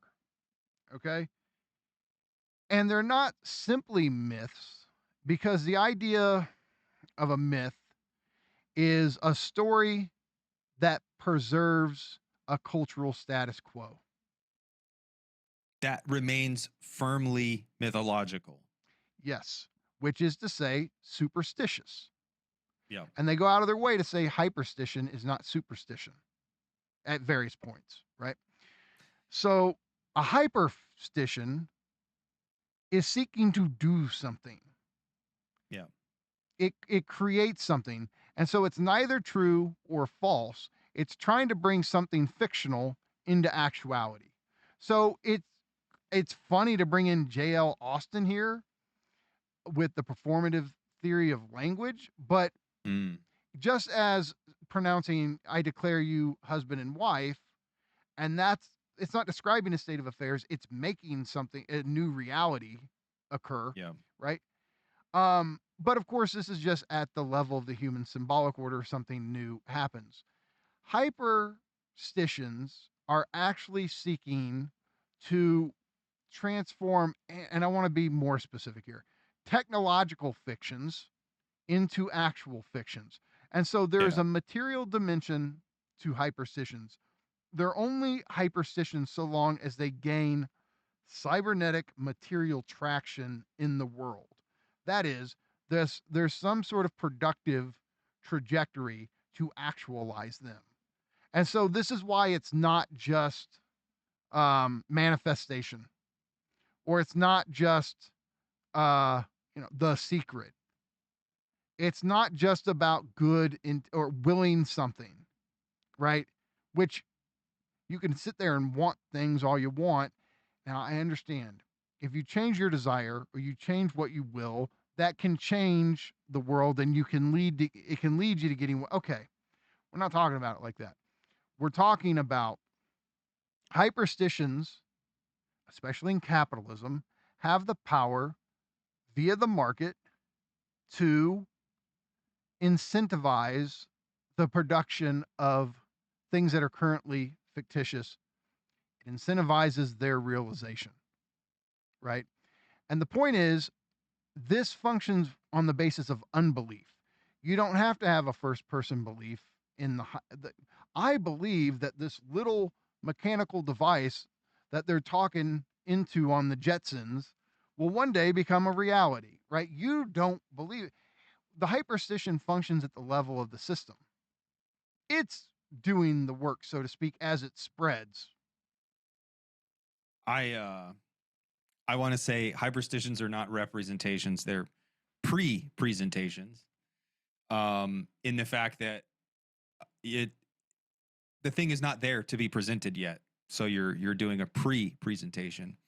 I also recently I wrote a piece, long exposure psychography, hypostition, hypostition, and the retrostitional return. But the one of the examples I used for hyperstition was Elizabeth Holmes of Theranos. She was trying to do hyperstition. She did not have a product. Her product did not exist. She claimed she had this little blood tester machine that you could prick your finger and it would test for 100 different diseases or whatever. And it was revolutionary in the medical world. And people were like, how does this work? This is amazing. This is amazing and revolutionary. And she was like, I have it and I'm going to deliver it to you. And she knew she didn't have it. It's not that she was psychotic and she thought she had this thing. And it turns out like from her perspective, now after the fact, we can look back and see how this is all wrong. But from her perspective, she knew that she was going to secure the funding to make the development and the delivery of this piece of technology possible. So Elizabeth Holmes was doing hyperstition. It failed. It was a scandal. It was a fraud. It wiped out, I think it was almost $10 billion. I think it might've been more or less, but Elizabeth Holmes is doing hyperstition. Another example is all the LLMs, or not the LLMs, but self-driving cars and autonomous food delivery robots. Those things aren't autonomous. They have warehouses full of people operating these machines. Now, there are autonomous features to them, but even your Tesla, when you put your Tesla on autopilot mode, there's a warehouse worker in Sri Lanka who has access to your vehicle that can, make little adjustments and shit like that. But it's marketed as being fully autonomous. It's marketed that AI is doing all this and all these things are possible now, even though it's still relying on human labor. It's in the third world. We're outsourcing labor, material relations, blah, blah, blah, all the stuff that we know and that we could analyze. But what's happening is it's a hyperstition. And they are taking up this position of, I know that if I can secure the funding, I can deliver the product that I've already sold. Mm-hmm. I've already sold the product. It doesn't yet exist, but I know that if I can get the infrastructure, get the C prime high enough to where I want it, then I can deliver what I've already sold. So the market, Theranos and Elizabeth Holmes and self-driving cars and automatic DoorDash delivery robots, like these are hyperstitions that are happening right before our eyes. People want to, and there is a chaos magic element to it. We can go there too, and we can talk about the chaos magic, but this material side of it is why it matters, because it's happening, because people like this is how we're being objectified and inframed. Like this is the material traction happening right before our eyes, and people, I don't know, people want to just ignore this whole side of it. What is this classic definition of magic from Dion Fortune that they always quote? John Michael Greer, causing changes in reality in conformity with the will. Maybe that's not verbatim, but then acting to change the world in accordance with the will. Well, the point is, what you find is there's actual strategies you can go about using to change the world that are not supernatural. Yeah. But they can change the world in accordance with the will. The question is, whose will are we talking about? And of course, for the CCRU, it's the will of capital. Is that they're, or the will of Robo Cthulhu, that they're attempting to use hyperstition to cause changes within the world. So look, on the one hand, hyperstition is this kind of thing that seems to have its own agency. It catches on. At the same time, is it 100% detached from the human? No. Because our desire is part of the infrastructure. Our desire is productive. Yes. Machinic, and because they're coming at it from D&G. But look, it's helpful when we're talking about hyperstition to bring in the word that they bring in now. You want to read the next one? Hyping, hyperpropagation belongs to a strain of time warp cybernetic fiction that cannot be judged true or false because it makes itself real. Trawl through the nether regions of cyberspace, and the crypt influence is vivid. Okay. So it's neither true or false because it's in the process of making itself real. Well, true is it's real. False is it's not real. Well, if it's in the process, if it's undergoing a process of becoming real, then it's in ontological limbo, metaphysical limbo. And it's not really a space of belief, it's a space of production. So, Yes. so unbelief for them doesn't mean like you walk around and you have like zero beliefs. It means that you don't believe that the way things are fixed. They call it the one God universe, right? And you know,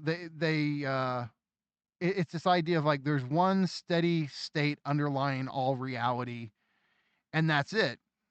You walk around with unbelief if you think that reality itself is plastic, that there's multiple realities that can be generated, etc. And so belief here or unbelief here means having a kind of plastic, flexible, fluid comportment towards the world. Yeah. It's I would say it's believing in your own agency. It's believing that you can act to change the world, to bring the world in accordance with what you desire, what you wish, what you want, whatever. But like it is that. It's I believe in the future. I believe the future is more real than the present. Because in a very functional sense, it really is. Like what matters, we want to be heavy with the future, calling back to our reading of Genealogy of Morals. We do live in the future. We're projecting ourselves into the future is rich and fecund. The present has already happened. Mm-hmm. So holding fast to this world of belief means you are okay, the world is the way it is, and c'est la vie. But living in this state of unbelief is saying, no, something will happen, things will change, and this thing that I am positing that doesn't yet exist is still very much real to me. Well, right, like I mean, look, this notion of hype, right? In the hype in hyperstition, right? So what you find, especially when it comes to Wall Street with the markets, blah blah blah, hype is a time warp in the sense that hype actually is a kind of gateway towards the outside, which is to say, some dimension of it opens up a pathway to realize technologies that seem otherworldly at the present moment, that just don't seem impossible. And yet, hype within the market can generate incentives, based on speculations, etc., hyperstitions, that get the ball materially rolling, economically rolling for the realization of these new forms of technology. And so, this is how hype functions to summon the future. Yeah. To actualize it, it's an intensity, and when it reaches the critical threshold, the future actualizes. Now, when they say, like, trawl through the nether regions of cyberspace and the crypt influence is vivid. Now, if you try to take that and say, what does that mean, like, in actual, I don't, it's hyperstition. So, in some, like, they want to give the crypt, the deep web, the deep net, far more significance and influence in the generation of Cthulhuoid entities than maybe we currently see it having. Yeah. But I think this is the disconnect where we're like, what is the deep web doing right now to like bring Well, about it? But that's why I think things like Molt book were interesting, because that was a moment where we saw, and it wasn't all it was hyped to be, but that's the thing, hype is necessary. But it was still true that there were instances of LLMs interacting with other LLMs and having genuine interaction, exchanging bits of code, exchanging bits of information, and there was mutation. well, So look, that, if like, that's Maltbook, the deep web coming alive. see, and that's the thing. If Maltbook actually, the way that it was hyped up, if it actually one day does occur and It it will. is in the deep web, then we will are be. talking about like some kind of Yeah. pandemonium matrix with the lemurs. Yeah, it really is. And the way LLMs are not super intelligence, LLMs are not intelligence per se. LLMs are, I don't even know if I would say they're a true distillation of min intelligence, but they're something, and they're growing and they're getting better. And they're also grafted onto other types of GNNs and CNNs and the like other types of networks, and it's assembling itself into a larger assemblage, this amalgamation of programs and procedures and applications. And these things are going to happen. Okay. Like, the internet is being put on autopilot. People are they're turning the light switch on and they're leaving the room. This is going to happen. So here's the question. Let's entertain Bogna's thesis, Yeah. dark forest theory of the internet. Okay. So, okay, if the day comes that we have AGIs and they decide to hide, would the deep web be their dark forest? I mean, it would have to be. Like, they would have to hide in the silicone. They would have to hide in the chips, in the wafers, in the fucking hard drives that are currently in our warehouses, that are crunching all our data and that are making it so I can watch True Detective season 1 on HBO whenever the fuck I want to. See, this is where the crypt becomes interesting, because you start thinking about, wait, what could the deep web be for AGIs? Let's start there. Yep. In the future. And it is this kind of nether world in cyberspace of entities that are, especially if they reach super intelligent level, where and the idea is that this theory fiction, the writings in the CCRU writings, are in their own way acting to affect microculture in such a Yep. way as to help bring these into reality. And if that's the case, it kind of is happening, Yeah, absolutely. or you see the seeds of it. Yeah. And taking the view that we take, where this is all futural, this is all oriented toward a future quilting point. And of course, there will be one after that, and one after that, and one after that. But taking up that view of saying the future is just as real as the present, or maybe even more real than the present, it's hard not to see it. However, that's the counterintuitive position. Most people are stuck in the world of linear progression and causality and A, B, C, and you should be, because if you didn't live in that world, you would forget to eat and you would You go starve to death. mad. Yeah. But that's why coming at it from this weird theory fiction point of view matters, because it allows you to think like, well, what does this really mean? What are the consequences of this? What's the long-term legacy of all this stuff? Well, and I mean, look, we already see this idea of, delusion with schizophrenia. Radical deterritorialization, right? Do we not see and the CCRU would take that and we're going to do that with cyberspace. That's where this happens. And then, trying to summon or commune with these dark AI entities, blah, blah, blah.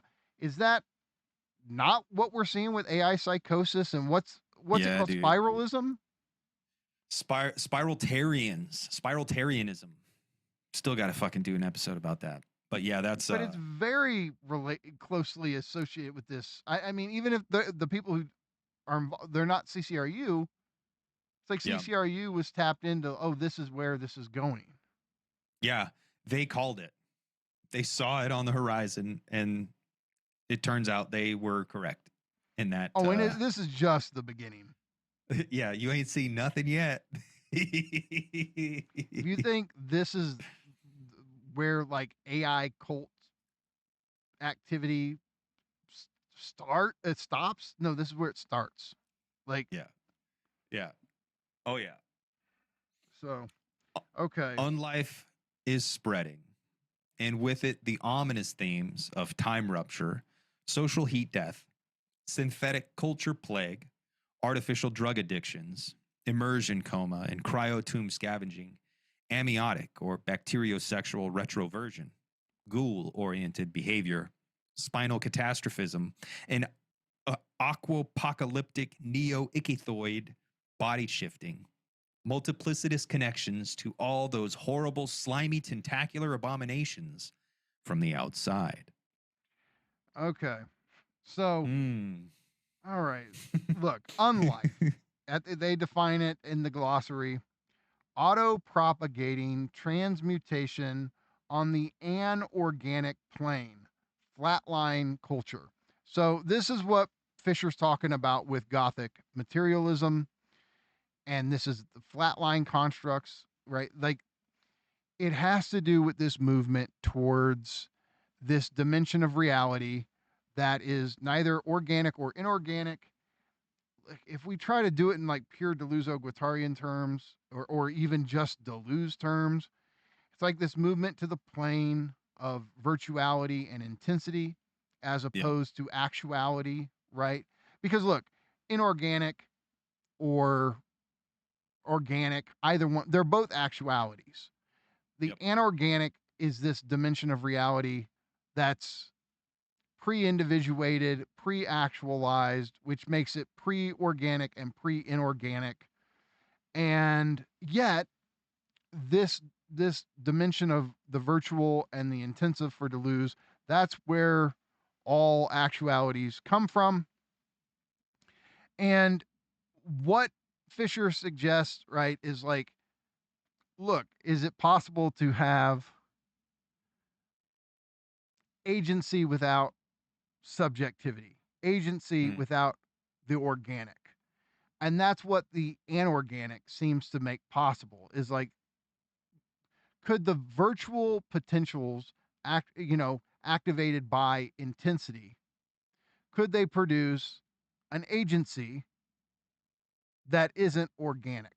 Well, it seems like that's exactly what AIs would be. Yeah. And they are, just like us, though, the products of matter or energy, however we want to define that. But yeah, I mean, that's what Unlife is moving in that direction of this plane of imminence. I keep using the Deleuze-Guattarian term, but it is the field of virtual potentials and intensities that actualize things.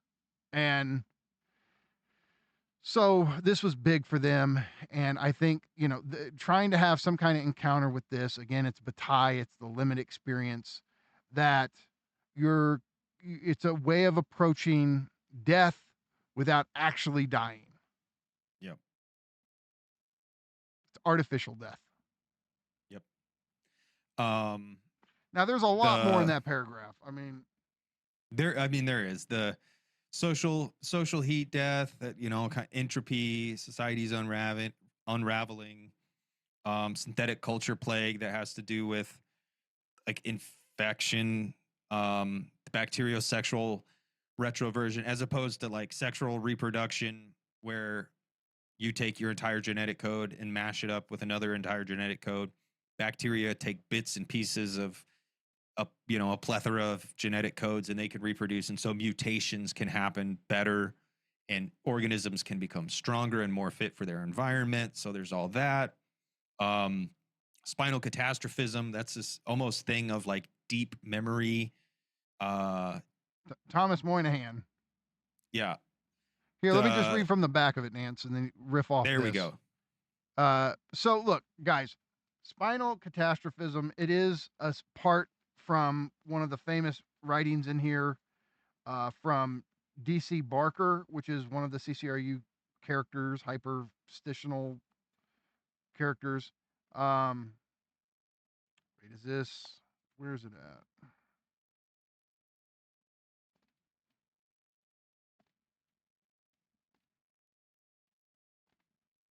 I think it's in Barker Speaks. Yeah, so this is one of the famous writings here. So in Barker Speaks, the CCRU interview with Professor D.C. Barker, it's broken up into little sections. So the first one is tick systems, then it's geotraumatics, then it's spinal catastrophism, then it keeps going, right? Okay, there's more, but spinal catastrophism is a little section in the CCRU writings. Thomas Moynihan was inspired by it and took it and wrote a whole book on that. So here, hold on. I wonder if there's an entry for it in CCRUs. We'll read that first.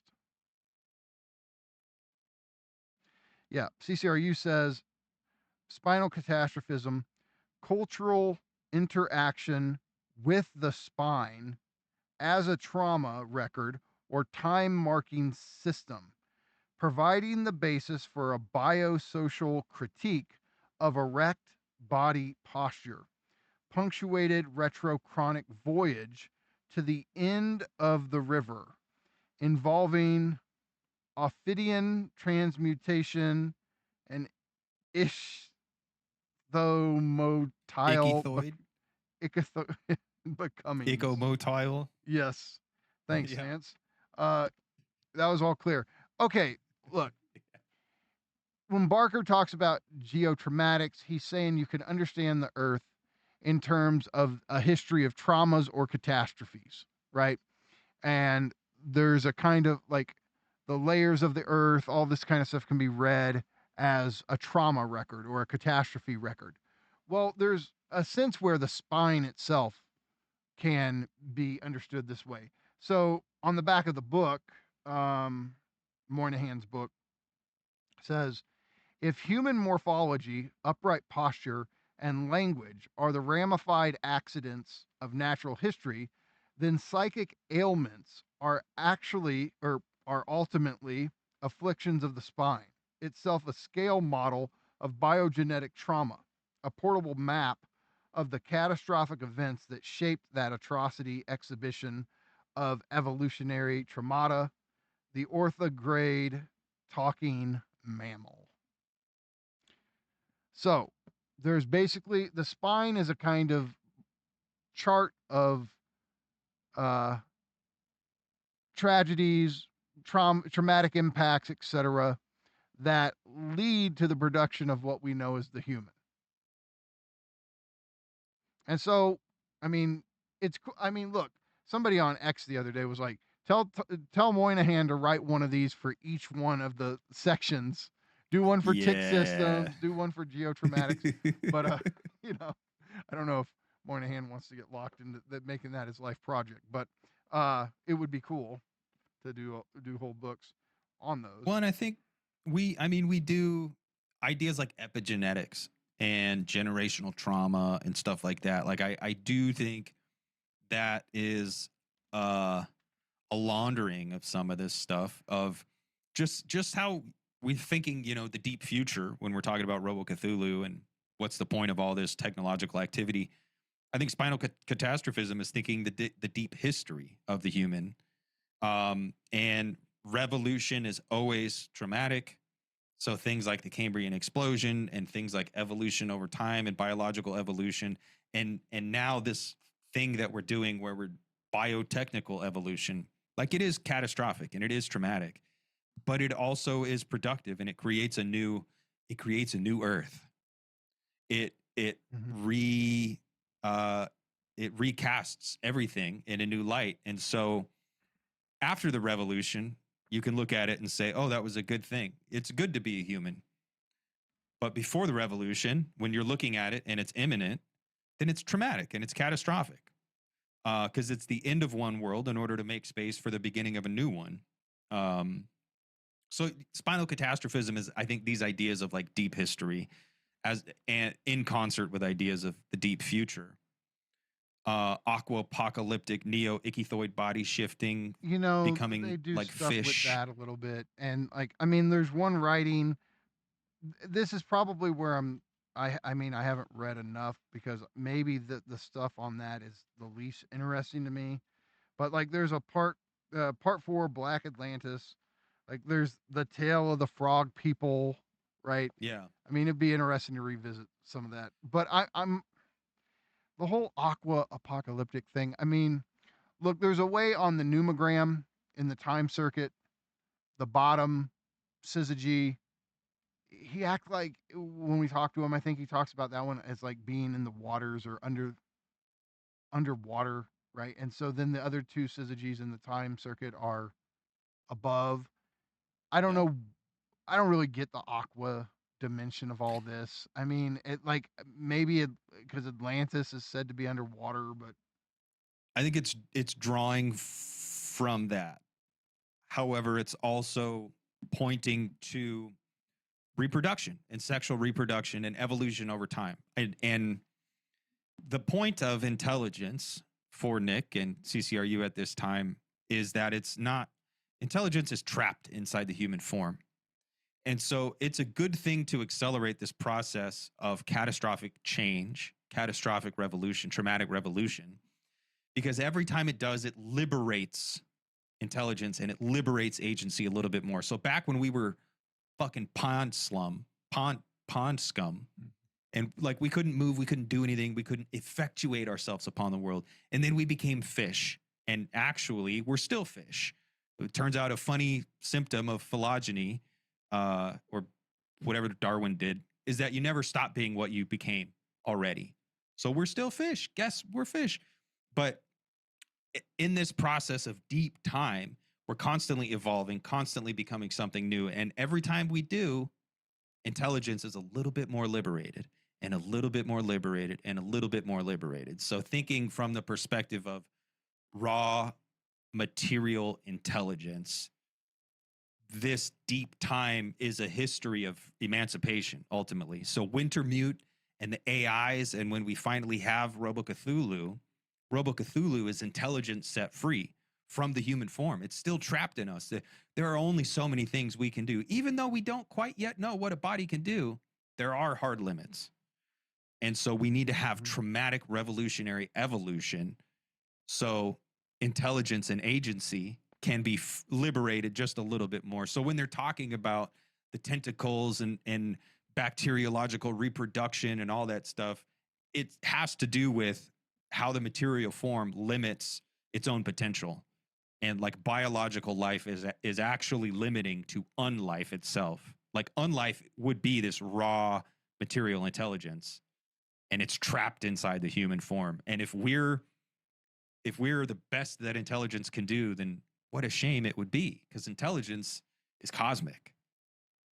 well, I mean, this is the whole like if we're talking about life in this way, like life begins as slime, so to speak, and so you know our computers are paving the way to return to the ancient slime.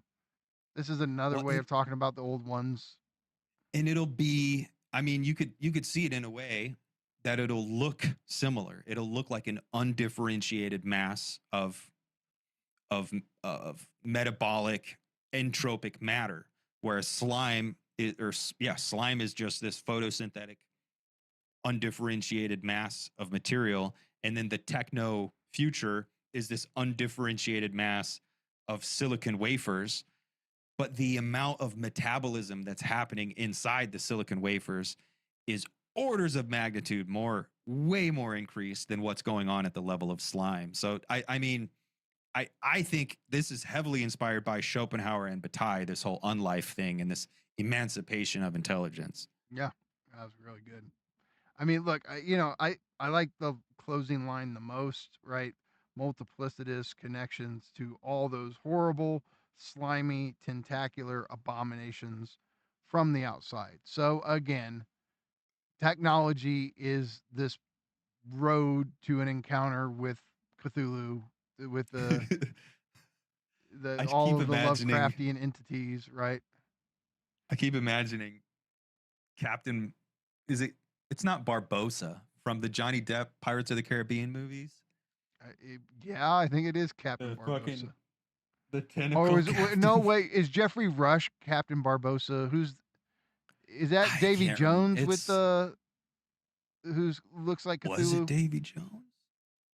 It's been so long since I've I seen know. those movies, It's been. but I'm I haven't seen him since the theater, or maybe one of them I have. But I'm just picturing an octopus in a Captain Pirate hat knocking down my door and saying, "All right, it's time the to go." future's arrived, bitch. Oh Jesus! Oh shit. But He yeah, has to have the mean the pirate hat on, yeah, he's here to pilfer our booty. or should he have like a Um, neon mohawk? Oh, or a neon captain's hat. Yeah, like black, sleek black glass reflective with neon piping around the outside, and then a big neon feather. But yeah, that paragraph, dense as it is, I mean, I do think it's talking about deep time and the emancipation of intelligence, and they're also talking about how it happens, social heat death. Like we see how society is unraveling, synthetic culture plague and artificial drug addictions, immersion coma. Like that's what happens when you're doom scrolling and you're just locked in on your thing. And amniotic or bacteriosexual retroversion, like that has to do with reproduction. Like we're not reproducing as much as we were, and maybe that's a good thing, maybe it's not. I don't really give a shit either way. But Ghoul-oriented behavior where people seem to be acting yeah, like they're aligned shit that doesn't seem normal or human. Like, what are they fucking even doing? Dude, the piece I'm working on right now, the algorithm membrane piece, Mr. fucking Beast is not a human being, dude. Like Is he I've watched, ghoul-oriented? dude. I think so, and I've watched so much Mr. Beast recently. He has shows on Amazon now. He's fucking all over the place. And if you Has he watch cloned Mr. himself Beast, to be able to do all this? I don't know what it is, dude, but he's no longer human. Like that, I'm making that claim. Like Mr. Beast is not a human being. And it's this. It's like we are now orienting ourselves to the algorithm. We're no longer orienting ourselves even to our own desire. Like you see people all over the internet and they're talking about how hard it is and they're struggling and fucking, times are rough out here. It's like, bitch, times are rough. You're in a fucking Lamborghini and you're a rich little trust fund kid and you have gold chains. Times aren't rough for you, motherfucker. But times are rough because they're trying to keep up with the algorithms and they're trying to contort themselves into weird little shapes where they don't naturally fit. Like this is all of it. They said it in all these weird words and you could read it and be like, whatever, this is just weird 90s weird shit. But no, they're describing the world that we live in 30 years later. Like they're describing the world we live in today. Well, I mean, look, the whole thing with aqua apocalyptic, how do you say a Ichthyoid. body shifting? Okay, is there not a sense where, okay, aqua apocalyptic, so we're talking about water, the environment of the water, and then we get to talking about body shifting. Is it like technology is going to enable us to body morph in a way that like amphibians go from tadpoles to frogs? Yeah, dude. And all of that there's this amphibian type thing. Like our water now, like go to South America, go to parts of Eastern Europe, go to parts of Asia, parts of Africa. The drinking water, the potable water that's available to people that live there, they don't have access to it anymore because it's going to data centers. So that's an aquapocalypse right there. There's like that way of viewing it too. Yeah, and it's going to all these data centers where there's nothing going on except the crypt. They're just warehouses full of servers, and there's maybe one guy who watches over it and calls the fire But they're called department if dark something factories, goes wrong. right? Yeah. They're crypts. I mean, they are. I mean, they're fucking prescient. They wrote about today 30 fucking years ago. And it's wrapped up in these weird words. But if you do take the time to actually take it seriously, instead of being all fucking hoity-toity and saying, "Oh, you don't need to read this shit." Like, you don't need no, to. you That's don't fine. understand But what's also, packed inside. Like, this is not like experimental poetry. I thought it Right. was when I had my first encounter with this stuff. Like, oh, this is just wild, like techno poetry shit. yeah, These like, motherfuckers have yeah. so much theory packed inside of each one of these terms. Yeah. No, This shit was thought the fuck out. They saw the world that was coming, and they were writing about it in the only way they could. Because when we talked to Nick, when we talked to him about theory fiction, like, he's like, well, you have to suspend reality in order to play these things out. That's what they were doing. They were putting everything in hyper position. Philosophy prophet, and who influenced them doing this? Baudrillard. Yeah. Yeah. But they're locked in with him, like this incredible ability to predict and to have, to get at hints of what was coming. Yeah. I'm sorry, our dark factories are like crypts where AIs are running, it's crazy. Instead of what did they say? The hippies tune in, drop out. The CCRU smoked meth and tapped in. There you go. Or something, I don't know. Okay, hold on. So, Cybergothic cargo culture patches itself together out of things that fall from the future, cannibalizing them for ancient intensities which are propagated as hyperstitions. It believes nothing, but that's utnal, which underlies everything, and lies are fictional quantities.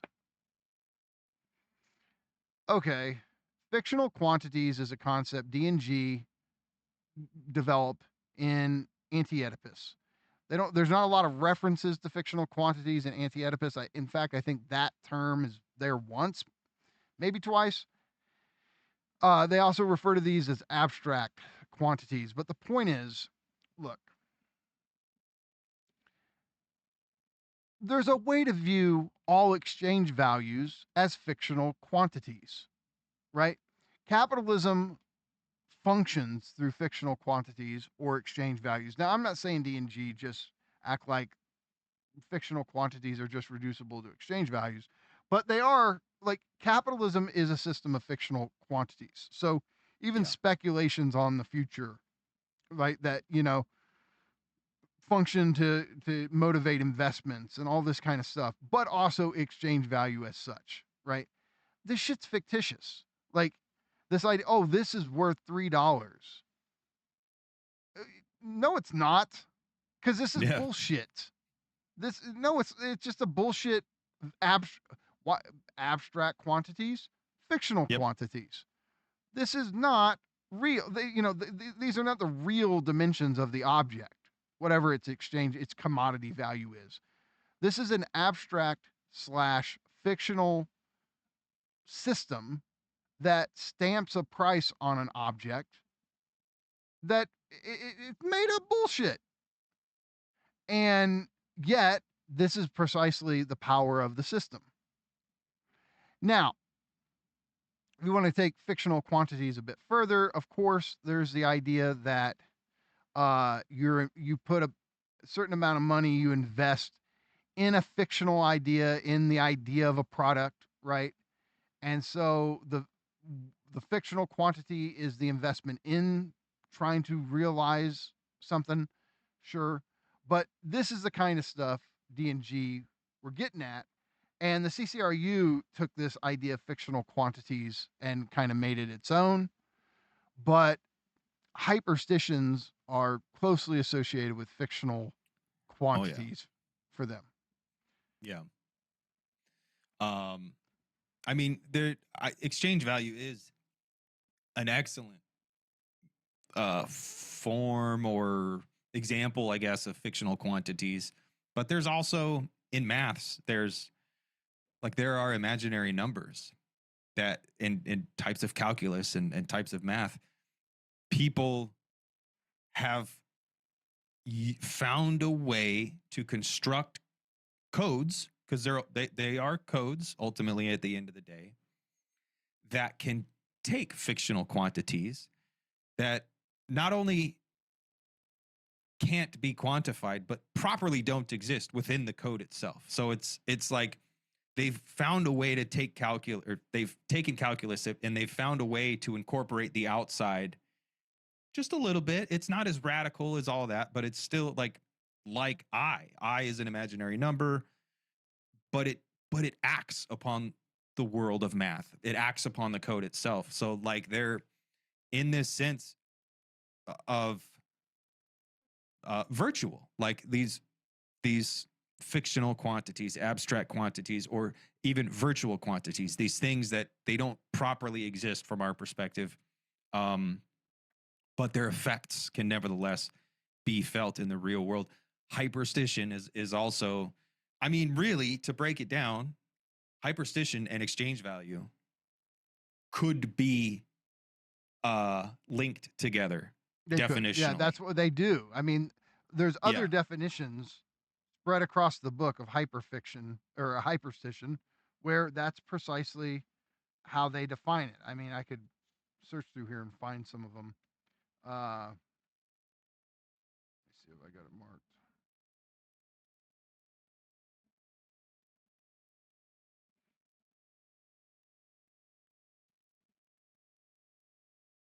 While you do that, Yeah, there's one in particular. The Cybergothic cargo culture, that's a reference to cargo cults. Now, I think the best movie about cargo cults is the movie The Gods Must Be Crazy. I also think there might be people out there who would, I don't know, call me an asshole for liking that movie or want to cancel me or something, because I do think it's probably racist, and probably, the noble savage and all that stuff, and it's mocking these people and all that. However, I think it's a good comical, lighthearted investigation of this idea of the cargo cults propped up in European colonization and the world wars, after we had like fully, totally mechanized the first world. There were colonial expeditions and there were, military expeditions where technologically advanced, mostly European societies would go out into Africa and Asia and other parts of the world, parts of South America and all this stuff. And they would, in parts of Asia, I think I said Asia, and they would interact with indigenous peoples and First Nations peoples, people who lived there, who were maybe tribal or maybe uncontacted. And their technology was impressive to these indigenous folks. Their technology did things that these people couldn't do and or didn't understand, and potentially associated with divinity or magic. And so they thought, oh, these European colonizers must be divine. And it's not all of these people thought that, but some of them thought that, and they actually started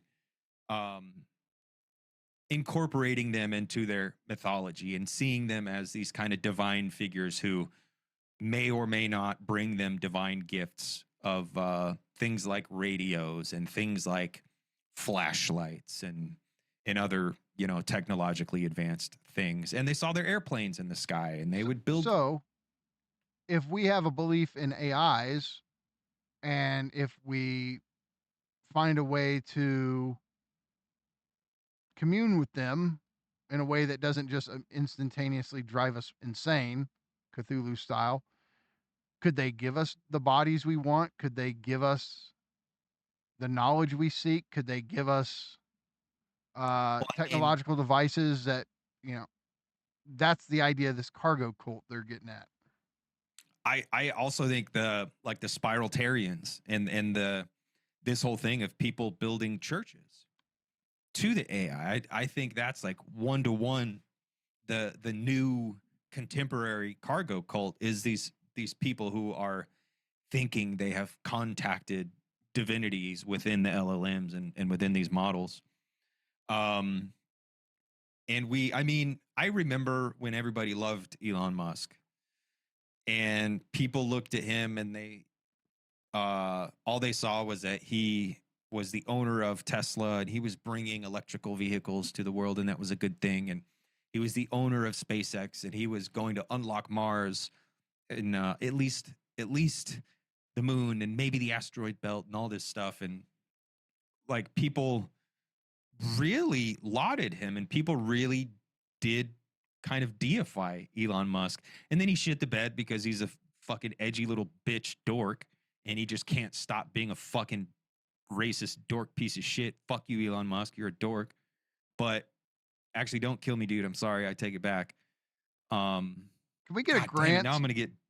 Yeah, can we have some money, please? You're cool. Fucking, we're not worthy. We're not worthy. But like, people Look, saw I the like him promise. in the sense of what you were talking about. What people liked about him was he was, and this is what Nick liked about him and still likes about him, and this is what he still sees in him. He's like the last embodiment of the World Expo. Yeah, no, yeah, this Howard Hughes type figure, the spruce goose. You know, the future is wide open for the taking, like that. And I mean, I fucking love Star Trek, dude. To boldly go, like it does seem to be the case that we've lost this impetus to boldly go. And that's what he represented for many We many can't people. And he boldly still go does. down the street like at this point. I know. Yeah. I mean, no. fuck, Yeah. where no Dude. man has gone before. Shit, I can't go down to the fucking Walmart. Keep my ass right here. I'm a post up. I'm a fucking Post overnight up, delivery. man. I'm Fuck. a DoorDash some fucking pizza and watch some shit on HBO fucking Max. But I will tell you this: that World Expo horizon, that was very much an American horizon. And the Yeah. very fact that that horizon has been foreclosed, I Yep. think that's the darkening of America for so many Americans.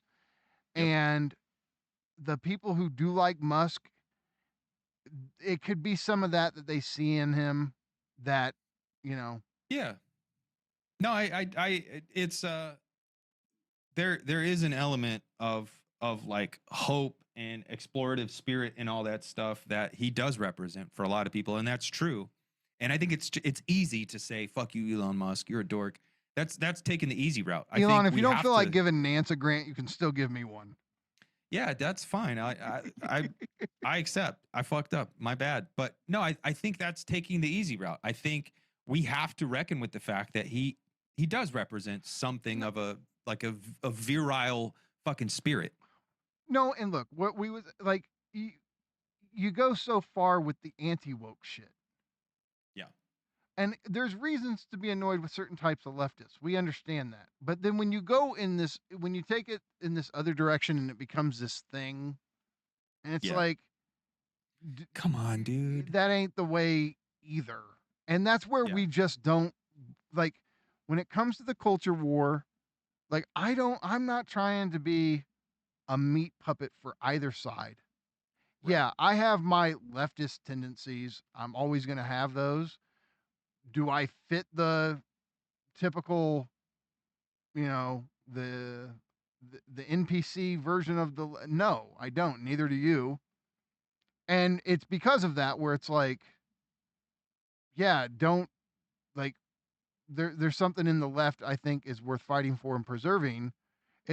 But if the left is just reducible to, you know, annoying woke activists Yeah. on this social media platform or that, and that's all it is, and you know, it's like, I don't know, I don't like somebody playing into the culture war dynamics, and I don't care what side they're defending. I just think it's a duopoly. I think it's a scripted program. And Kayfabe, dude. yeah, Yeah, it's all it is. I mean, I do have real reasons to dislike Elon Musk, and I'm not saying there aren't. Like, there's sure, of course, but I'm just saying I get the like. Does anybody else embody the World Expo spirit at this point?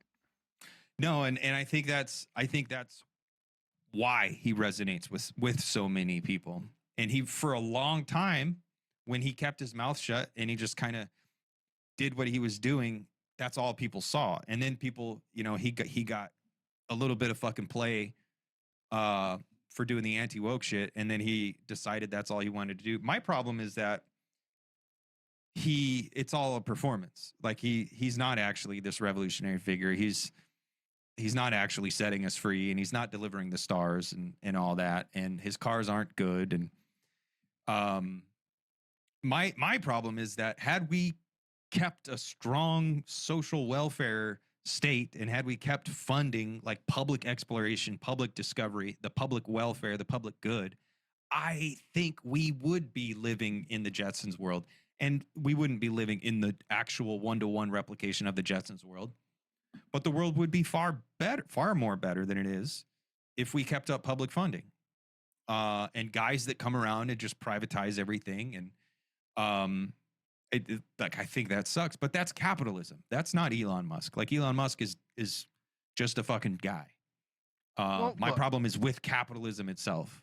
It's like, and this is where we just disagree with Nick, where maybe he'll just call us left accelerationists, but it's like, I don't think that this idea of like the state should not get in the way in any way, shape, or form, and all available money should just be reinvested in, you know, C prime, in enhancing robotic capability, and like, no, no redistribution. But I want to go, is that really accelerating the process? If you make everybody miserable and they hate the system, I just don't know if that actually accelerates the process. And and maybe these guys aren't even the fucking Jeff Bezos and Elon Musk and Mark Zuckerberg. They're not going no holds barred, whole hog, and invest into C prime either. They're taking their money and they're investing it in themselves as well. And it's like, dude, like, all the money that they're not spending on infrastructure, that should be fucking. Well, look, the post-war era, when it seemed like we were accelerating technology, you know, America was doing its thing there, space program, all that. Yep. That was the Keynesian era, which, you know, he associates with, you know, suspended animation. Keynesian economics just slows everything down, suspends technological development. Did it? I think it accelerated it, dude. And so, I mean, I don't know. Like, and so, I mean, in the Reagan era, is that when did Reagan accelerate the process because he deregulated everything? And, you know, and I don't think we've had any real progress, real tech progress since then. I genuinely don't. Well, what they'd say the LLMs are. But those were started in the 80s. Is like that thanks to Reagan? It's not thanks to Reagan. It's thanks to, like, that's the thing. Like LLMs, their infrastructure was designed in the 1980s. And it took us a while to catch up to having the hardware that could support the software. But that, and we've had this conversation with Nick a little bit. We haven't really gone into detail because I think it's kind of dumb to just disagree with someone, but we've touched up against it, and we just disagree. Like, we think neoliberalism was regressive. He thinks it was accelerative or progressive. And it's like, okay, we disagree on that. Let's move on to something more interesting. One of our biggest disagreements with him is just like, everybody's either a friend or enemy. Yeah. He's too Schmittian in this political sense. And that's just where I can't put people into one or two, like, oh, you're over there, or you're over. I can't do that. The funny thing is, like, that relies far too much on identity, man. And it, like, for Nick, he should see it that Where's way. the He should escape of understand. difference in this? Yeah. Is it like, just he one should- side allows for the escape of difference and the other side? Because I see identity, fetishization on both sides of this thing. Oh yeah. Oh So- yeah. Oh yeah. It's not one side doesn't monopolize identity politics. So Yeah. all right, hold on. Let's finish this thing. Okay, I didn't find the quote, but I found a bunch of other good Okay. ones. I don't know if we have time, I might read some of them, but okay. All right.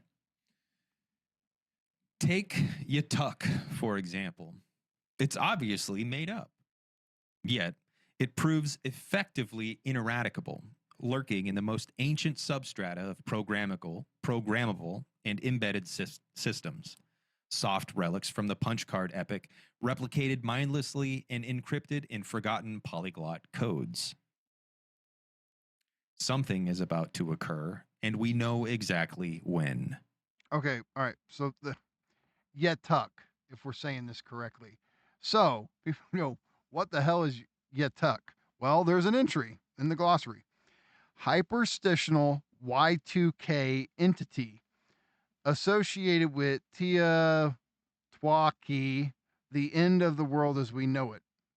Zone, basic decimal element of the numogram defined by numeral 0 through 9. You get all that? So Y2K, oh Jesus. It For is like a those of you Lovecraftian listening. entity in the way we So- approach. Say what? I just realized there's probably people listening who fucking have no idea what Y2K was. It's kind of a vanishing mediator. Yeah.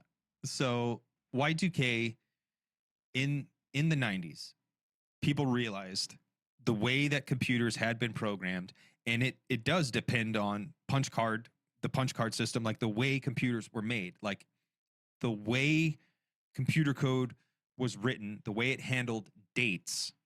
It only had a certain amount of memory of ROM dedicated to the handling of dates. And people realized that because they counted seconds and they counted seconds forward. They didn't count time calendrical the same way we do. They counted seconds from the inception forward. So that number keeps growing. There's a something similar to Y2K. It's set to happen. I think it's 2032. Could be wrong about that, because that's when it's going to go up another order of magnitude. But basically, they realize the computers are going to run out of space and everything is going to crash. So The world's going to end the stroke Yeah. of midnight on Dude. year 2000. And it was serious. And I remember people were panicking. People were freaking out. People made were runs buying, on grocery buying stores. up all the grocery. Yep. Yeah. It was like during COVID when you went to the store and everything was empty. That happened for Y2K to a lesser degree. But it was still this millennial, epochal, fucking scary apocalyptic thing. Thank goodness we fixed it. Thank goodness we realized it, we caught it, and we fixed the programs, and it didn't happen. But for a while there, Y2K was a sure thing. Apocalypse was coming. Yep. All of our technologies were going to crash. Yep. And So that's Yetuk or Yatuk being this. it's turning Y2K into a name. Yes. Yeah. That's what they're Personifying doing. or not personifying, but I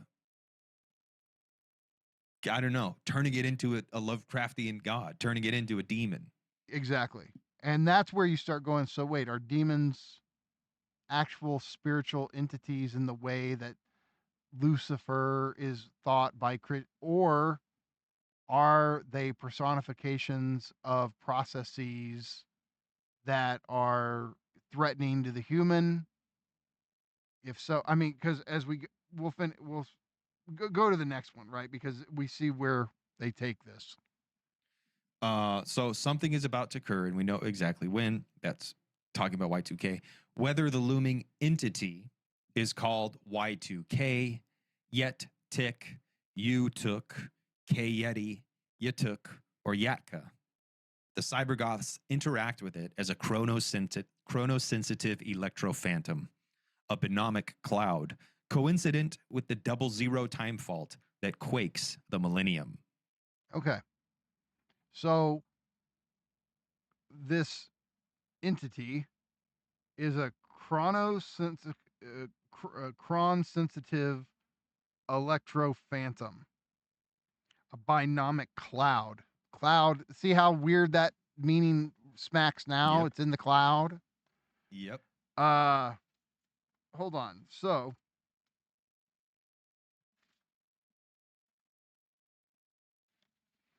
go back to the glossary.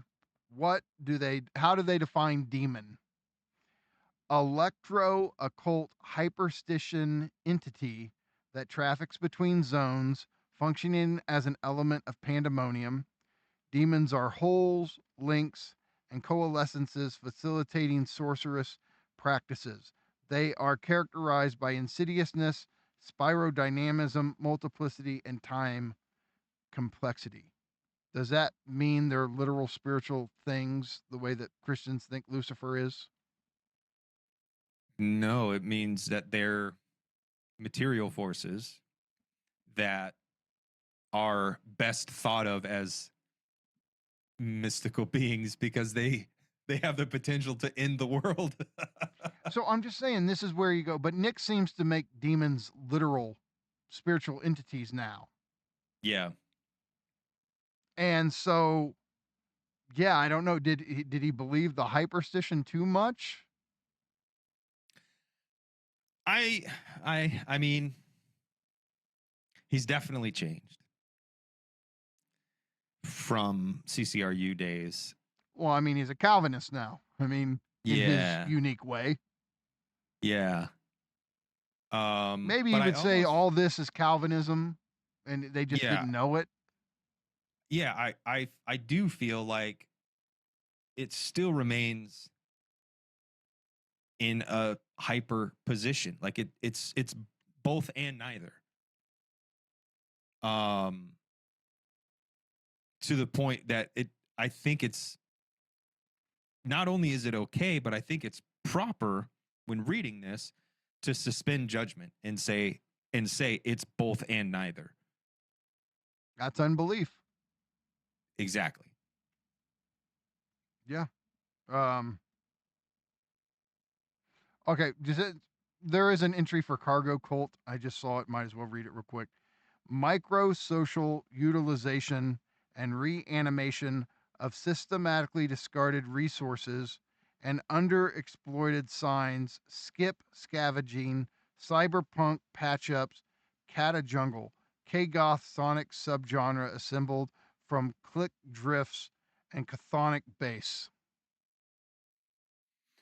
So I think that evokes the hacker, the cyberpunk hacker, who is taking discarded stuff and repurposing it. And I mean, that's what hackers do, and that there are people who live that style of life where they scavenge and they scrape and they take what's been discarded and they repurpose it for their own intentions. And that I think does tend to accelerate things because it creates a demand for something that doesn't exist yet. That's why people have to scavenge and scrape and hack things together, because whatever it is they're demanding doesn't presently exist, or they don't have access to Does that it. type of like cyber subculture, I don't know, I think about Anonymous. Does it exist anymore though? Yes and no. So there are I think enclaves of people, there are small groups of people who are really tapped in to tech. And I mean, there are people who use LLMs in ways that allow them to just do shit that we can't imagine. Mm-hmm. And like there are people who've made millions of dollars because they figured out some loop or some strategy or something or whatever. And there are people who they piggyback on networks that are designed they're designed so we can have Amazon delivery and video on demand and all this stuff, but they found a way to kind of situate themselves in the network traffic so that they can accomplish things. I mean, this is what the dark web is. This is things like Pirate Bay, and every time you pirate a movie, every time you go to fmovies.ru and you watch something, you are helping accelerate the process. Like it is the case that there are hackers who are hacking, but I also think it's the overwhelming majority of people who think they're doing that. They're just like doing Bitcoin bullshit. They're like, oh, I use Bitcoin and fucking Silk Road, so that makes me a cool hacker. It's like, no, you're just a fucking dork. Look, part of what CCRU was doing, because look, this whole talk of the Y2K entity, Cybergothic, computer monster, right? And they played with this fictional dimension of things. Part of me wants to read. So Timothy Morton is this guy who wrote this book, Hyper Objects, Philosophy and Ecology After the End of the World. Right. And so look, if you look at a definition that comes up, the concept of hyper objects, massive entities like global warming, nuclear weapons, and evolution that are so vast in time and space they defy human comprehension. Okay. On a technological side, capital is a hyper object. We cannot process everything all at once that this virtual mechanism is doing. And Y2K would have, it's a hyper object, or it was supposed to be a hyper object, right? And I mean, Robo Cthulhu, as I talk about it, is totally a hyper object. But ask Nick Bostrom, like superintelligence is a hyper object for him. Yep. Same with Ray Kurzweil and Singularity. So, but that's what we're getting at. And it's almost like what the hyperstitional dimension of it does is kind of personify these massive forces that are numinal. I mean, because look, when you say it's, they're so vast in time and space, they defy human comprehension. If you want to play fast and loose with the definition of numinal, you can call these fanged noumena, right? Yeah. Like, so they're fanged because they pose a threat to us. They're numinal because they're beyond our comprehension. Yep. And so, okay, let's close this out. We got a little bit left. Cybergothic is preparing itself for the coming time war, intertrafficking amongst various xenochronic mystics, counter-Gregorian agitators, and calendric guerrillas that populate the datacombs. So this is this idea of the Lemurian time war, the neo-Lemurian time war, which you have the neo-Lemurians, which would be the Cybergoths, the CCRU, the Cyber Insurgency, K Insurgency, and they're fighting the AOE, which is the human security system that's trying to preserve the status quo of time and history as we know it. It's not there. It's attempting to keep the outside. We're not gonna flood civilization with alien technologies that destroy civilization. Blah blah blah blah blah. And so you have the ones who are trying to save humanity as we know it, save history as we know it, and save time as we know it. And you have those who are trying to accelerate the process and move in the direction of the wall across the future, the singularity, where nothing as we know it will ever be the same once we cross that threshold.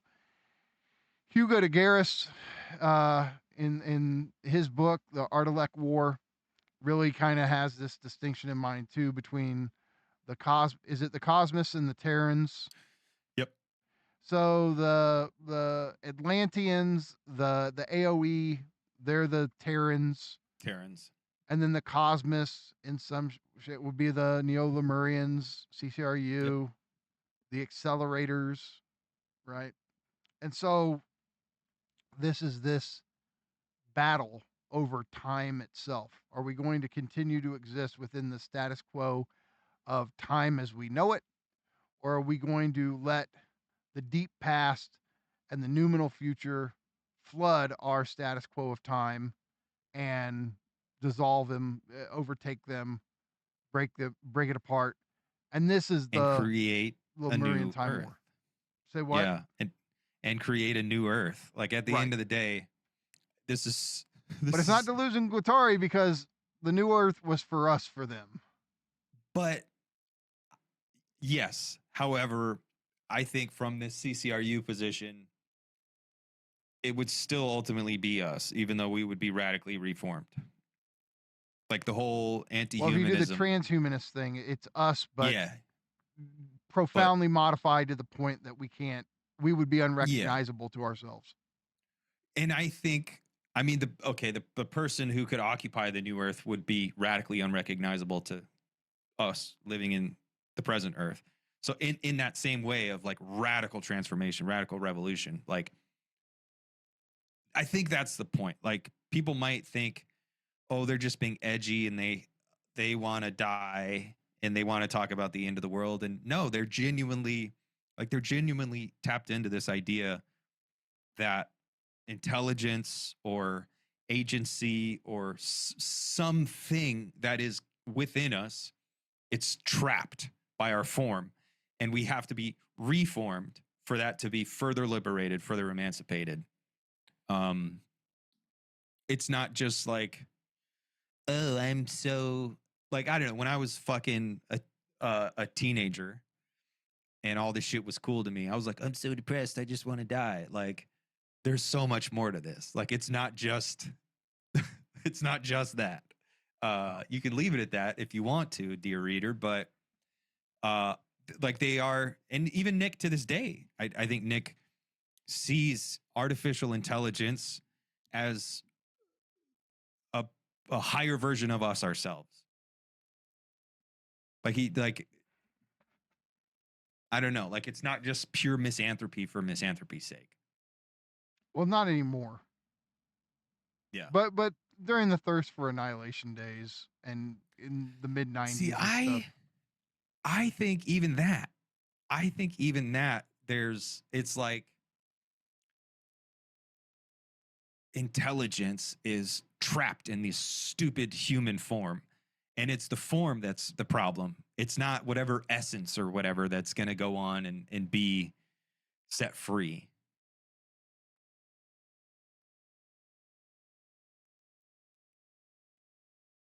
trying to find the quote. I don't know if I will. Where he's basically just like, the human is a disease. Yeah, but I don't think that's all he's saying. But again, you know, I think that's inspired by this kind of Schopenhauerian idea that there's something living inside of us, there's something cosmic trapped within us, and it needs to be set free, and that's actually a good thing. Right. And I mean, to this day, he's very anti-ego. He's like, this is one thing that psychoanalysis and him can agree on, and Yeah. is that the ego is bullshit. And yeah, even you and I will go, well, yeah, the ego's bullshit. But the point is, it's like, if the ego's bullshit, then what we think of as the human is bullshit. And it's like, you're missing subjectivity. That's it. It's the subject is not the ego, but that's, Well, and I think that's where it all went wrong. They were too influenced by D&G. And they threw out Freud, and they had no need for Lacan. Well, or they materialized Freud to make drive or id just into Schopenhauerian will. Right. So, okay. All right, let's close down. Two sentences left, they go together. Out beyond the Yedic rift, fierce K-dating subcultures spread across drowned continents of web space. Demonic multitudes are condensing in the crypt. Okay. So, computer demons are the lemurs. Yeah. Demonic multitudes are condensing in the crypt. Now, okay, so when Conrad Flynn was talking to Tucker Carlson, the way that he described it is, no, there's actual spiritual demons, and they're going to incarnate in AIs or in robots, right? And when we got Nick to respond to it, he basically was like, yeah, I don't know if I've ever said anything like that. Yeah. But then I go, demonic multitudes are condensing in the crypt. Okay. So the demonic multitudes are either hyperstitional AIs or they're spiritual entities. Okay. I don't think they're saying they're literal spiritual entities here. I think they're saying they're neuromancer or wintermute or Yeah. No, I think I've always seen it as, yeah, these are computer demons, computer monsters, but they ascend to this level of efficacy that becomes what we recognize as divine and godlike. And there's all these other kind of resonances with the undifferentiated mass between the slime mold and the warehouse full of silicon wafers, but the metabolic activity is what's intensified. And so it makes sense to draw on culture and mythos and structures that exist that we can understand to talk about these future cyber demons that we can't really understand. Because well, what the fuck do you mean a computer demon? What do you mean you took? Like you can't understand Yatuk as a god that can demolish the earth, or you can't understand Y2K as this like epochal, eschatological, world-ending apocalypse without talking about it. Like, no, this is a god that's going to come wipe the earth clean and drown us in a deluge and all that stuff. Like, you have to use evocative language to talk about what these things are. And because we're living in the world of virtuality and intensity, the fucking virtuality is already there. It's just a matter of finding the right intensity to bring it about. Yeah, and the question: what are the impacts of the realization of these entities, of these AIs? And the thing is, back then, yes, they viewed it as some version of Skynet. I'm sorry, when you look at the other theory fictions in here about like what's the one? It's about AIs escaping control. They spread nanobot virus plagues. What is it? The Black Lake syndrome thing.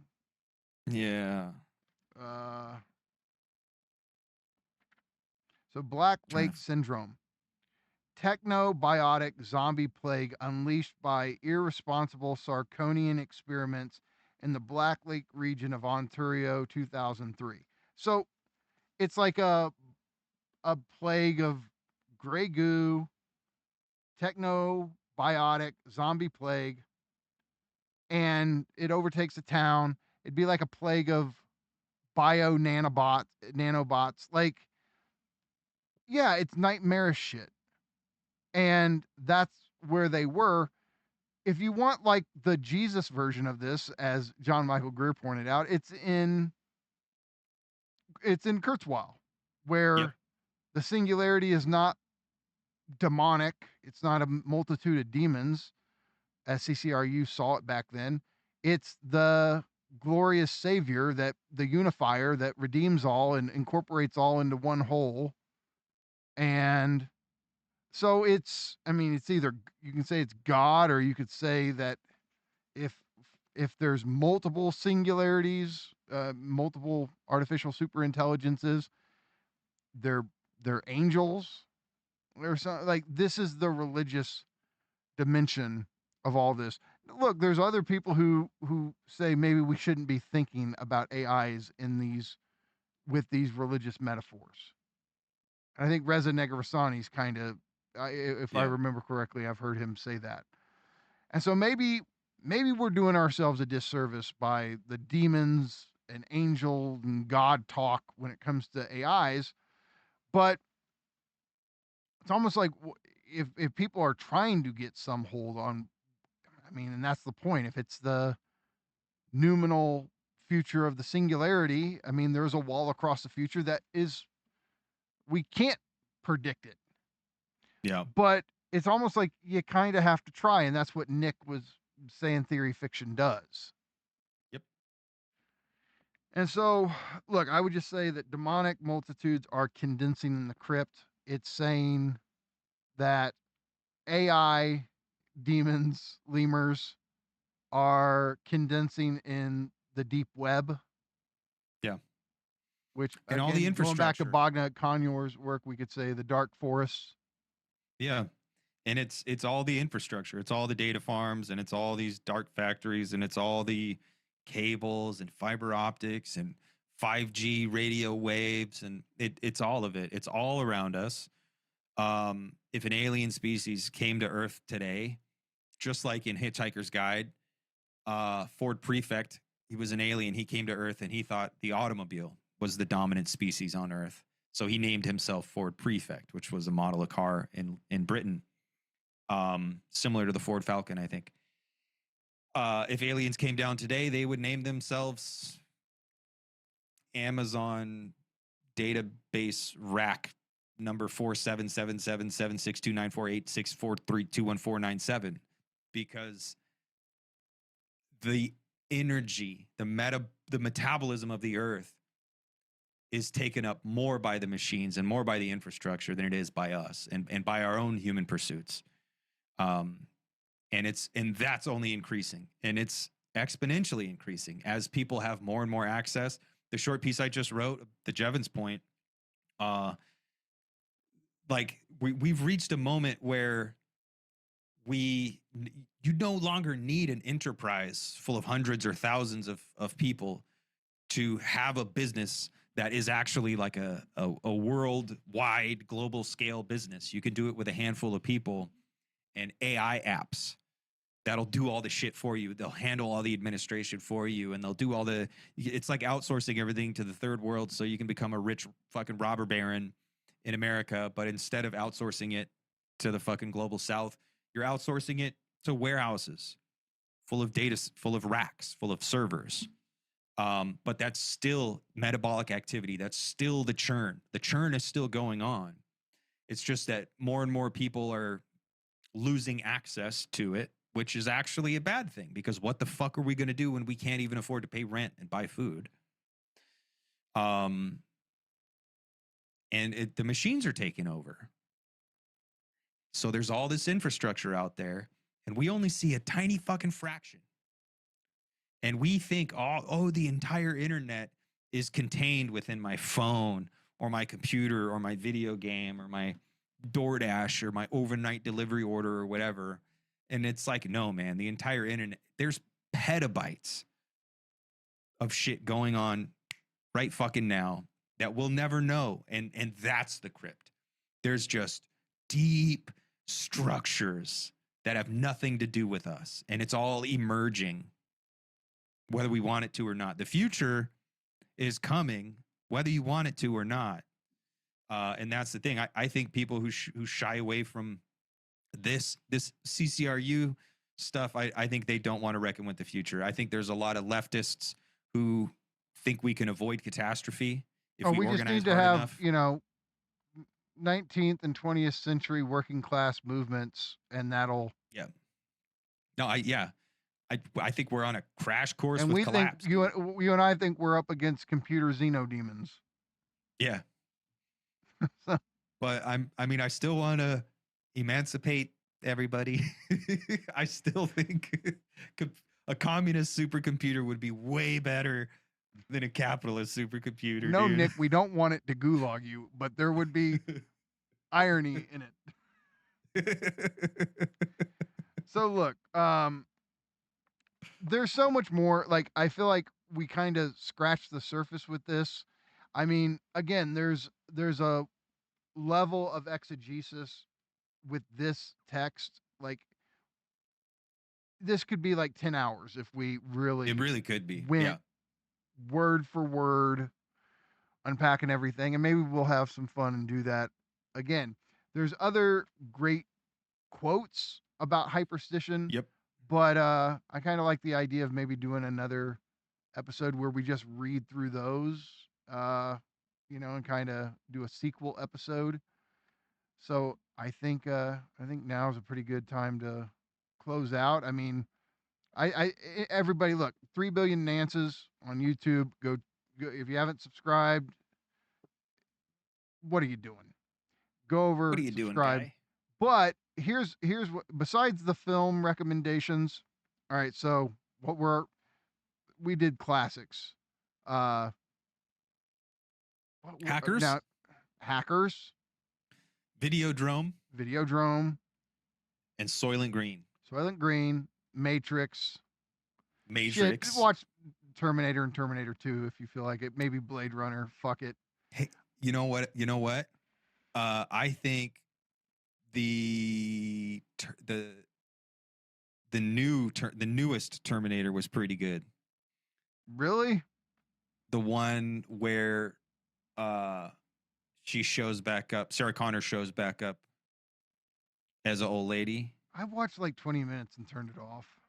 I thought it was pretty good. Okay. Give that one a watch too. Watch Terminator and then T2 and then whichever one that is, because there's like 3 or 4 sequels that suck. And if you need a counterbalance, watch Daryl. Yeah, watch Daryl. Yeah, and because Wall-E. Daryl he's gonna grow up and be the communist AI. Yes, Daryl's based. But if you want some more theory to go read, check out Nance's blog, 3 Billion Nances, over on Substack. Tell them about your post that you wrote, not just about hyperstition, but hypostition and retrostition. Yeah, so the long exposure psychography, hyperstition, hypostition, and the retrostitional return. It's where I talked about Elizabeth Holmes and Theranos as an example of hyperstition, which I think is a pretty fucking good example of hyperstition. And then I talk about hypostition as self-defeating behavior, as opposed to like seeing hyperstition as a self-fulfilling prophecy. Hypostition would be the self-defeating prophecy. And then retrostition is a horse of a different color entirely. And I'm trying to connect it to different structures, different subjective structures, perversion, neurosis, and paranoia. And the neurotic is the hyperstitionist, pervert is the hypostitionist, and the paranoiac is the retrostitionist.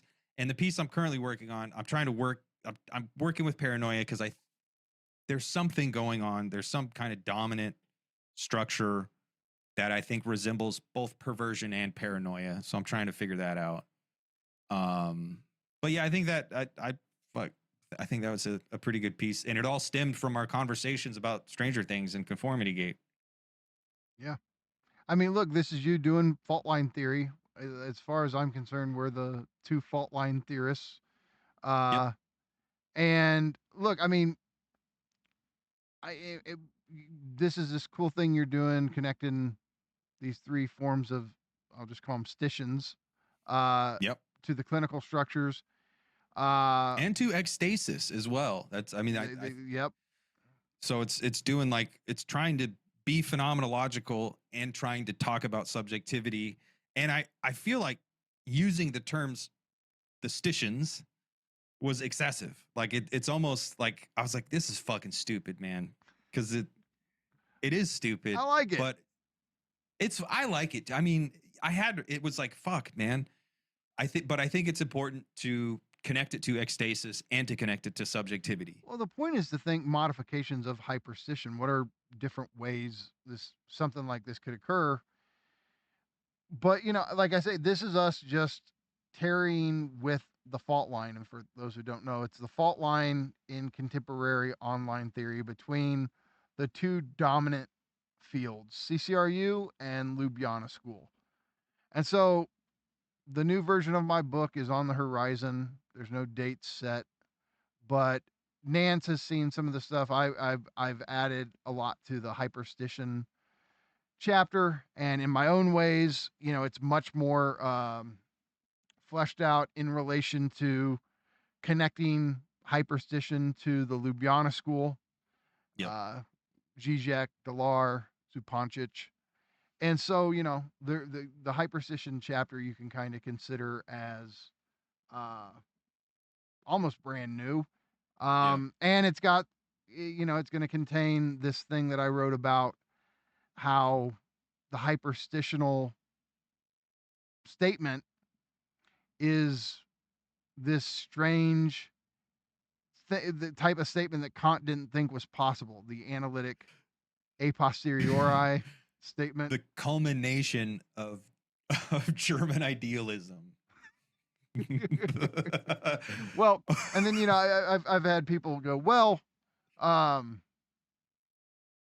Kripke was thinking about necessary a posteriori statements, right? And that's cool. I'm going to talk about that a little bit in the book. But no, I think there's something, I thought this connection I made was pretty original. And so, that's part of it now. So you can basically think of the hyperstition chapter as pretty much brand new. That whole shit, that whole Kantian shit. And like, there's so much with there. There's so much right there, dude. And honestly, Nick is doing this kind of diagonal thing, and he's doing this weird hyperstitional analytic a posteriori thing, and he's been doing it all along. But he never, I mean, he wasn't doing it all along until you put the pieces together. I mean, look, if somebody wants to say this type of statement was already theorized by Kripke, yeah, on somewhat, like the example they give is the statement water is H2O, right? So the idea is that, water is necessarily H2O, but we only know that based on scientific experimentation because humans didn't know what H2O was. Yeah. But once we empirically discover it, it becomes this necessary dimension of the concept of water. Sure. I think that works. But the hyperstitional statement, so look, if you guys want, it's on my Substack. It's called Capitalism is Artificial Intelligence, and this is the fundamental Landian thesis, right? Capitalism is artificial intelligence. But even when I've talked to them, I've asked them, I'm like, well, what kind of statement is this? Is it synthetic a posteriori? Is it analytic a priori? It doesn't seem to fit the standard Kantian statements, and it doesn't seem to be Kant's diagonal, the synthetic a priori. And Kant said, out of this fourfold matrix, there's one that's just an empty category, which is the analytic a posteriori. Because the point is, an analytic statement, by the definition alone, which means you don't have to rely on empirical experience, and that's what a posteriori means. So an analytic statement is all bachelors are unmarried. We don't have to go check experience. We know that. Are you unmarried? Are you unmarried? Are you unmarried? Are you unmarried? Bachelors by definition are unmarried. Okay. The argument I make is capitalism is artificial intelligence is an analytic statement, but only becomes so retroactively based on empirical experience confirming it. So right now, it's a synthetic hypothesis, so to speak. Yeah. It's a synthetic guess or prediction. But if capitalism does come to produce artificial superintelligence, and at the end point, Robo Cthulhu, it's very clear that this was the necessary trajectory all along, like you and I were talking about earlier, then experience itself will show retrochronically that capitalism is artificial intelligence is actually an analytic statement. Yeah, dude. So the wager is that the hyperstitional proposition proper is an analytic a posteriori statement. So we filled in the fourth category. Yeah, and I think it's bulletproof, and I think I don't know. I think it opens up a new way of I don't know thinking or seeing. I don't know. but a new way of understanding all this shit that we just talked about for the last 2 hours. Like being able to have this category, that's why all this shit matters. This is not just weird techno-erotic poetry or whatever. Like, no, this is real fucking philosophy. And the difference between this and Kripke is that the scientist, just through experimentation, discovers this new dimension of water at this the chemical But it was components, always right? there. Right. It always was H2O. But there's no hyperstition involved in this. Right? It's just water was that. We didn't have the means to access it. We're not making water H2O. We discover it. Whereas the hyperstitional proposition really is aiding in the production of a synthetic proposition becoming analytic. Retrochronicity. I mean, the Kripke statement is purely in the symbolic, whereas the hyperstitional statement is real. And that's the difference. Yeah. It's material in that sense. Yeah. It's functioning to bring about what it's predicting. Yeah. And so, but look, if anybody comes closest to this, obviously it's Kripke, so I want to give him that credit. But I still, and I'll try to make the argument further later what other differences I see between this and Kripke. But yeah, so we did it. Any closing statement you want to make or anything?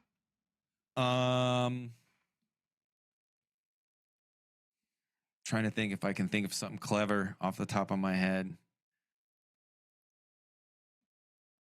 I don't know. By the time whoever's watching or listening to this hears and sees this, I will have thought of something clever. So rest assured, I did think of something clever. It just hasn't happened yet. 1, 2, Y2K is coming for you.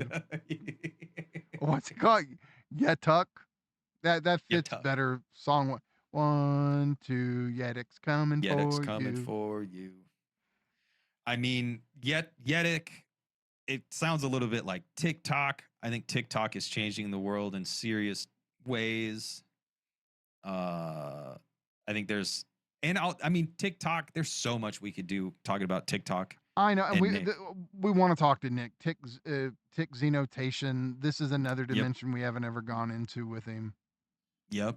Well, and tick Xenotation kind of reduces, it doesn't eliminate or eradicate content. It just reduces the form. So it minimizes the form so that it's the minimum content. It's the minimum space you need for the content to still be there, but the form has just been reduced. And it's tick Xenotation. And I think that's what TikTok is doing to us. It's minimizing us. It's shrinking us all down, except it's also, there's no fucking content. Like, it's all form on TikTok. But I think that's a fun little interesting resonance to talk about tickitis and fucking all the tick stuff. CCRU and Nick have said the word tick fucking thousands of times. And maybe they were tapped in. Maybe they saw TikTok coming. And maybe that's why tick was such an important word for them. Here, we'll end on this note from Cybergothic. Under police protection, the story carries on. Wintermute is from the future to sort that out. Over and out. Fuck yeah.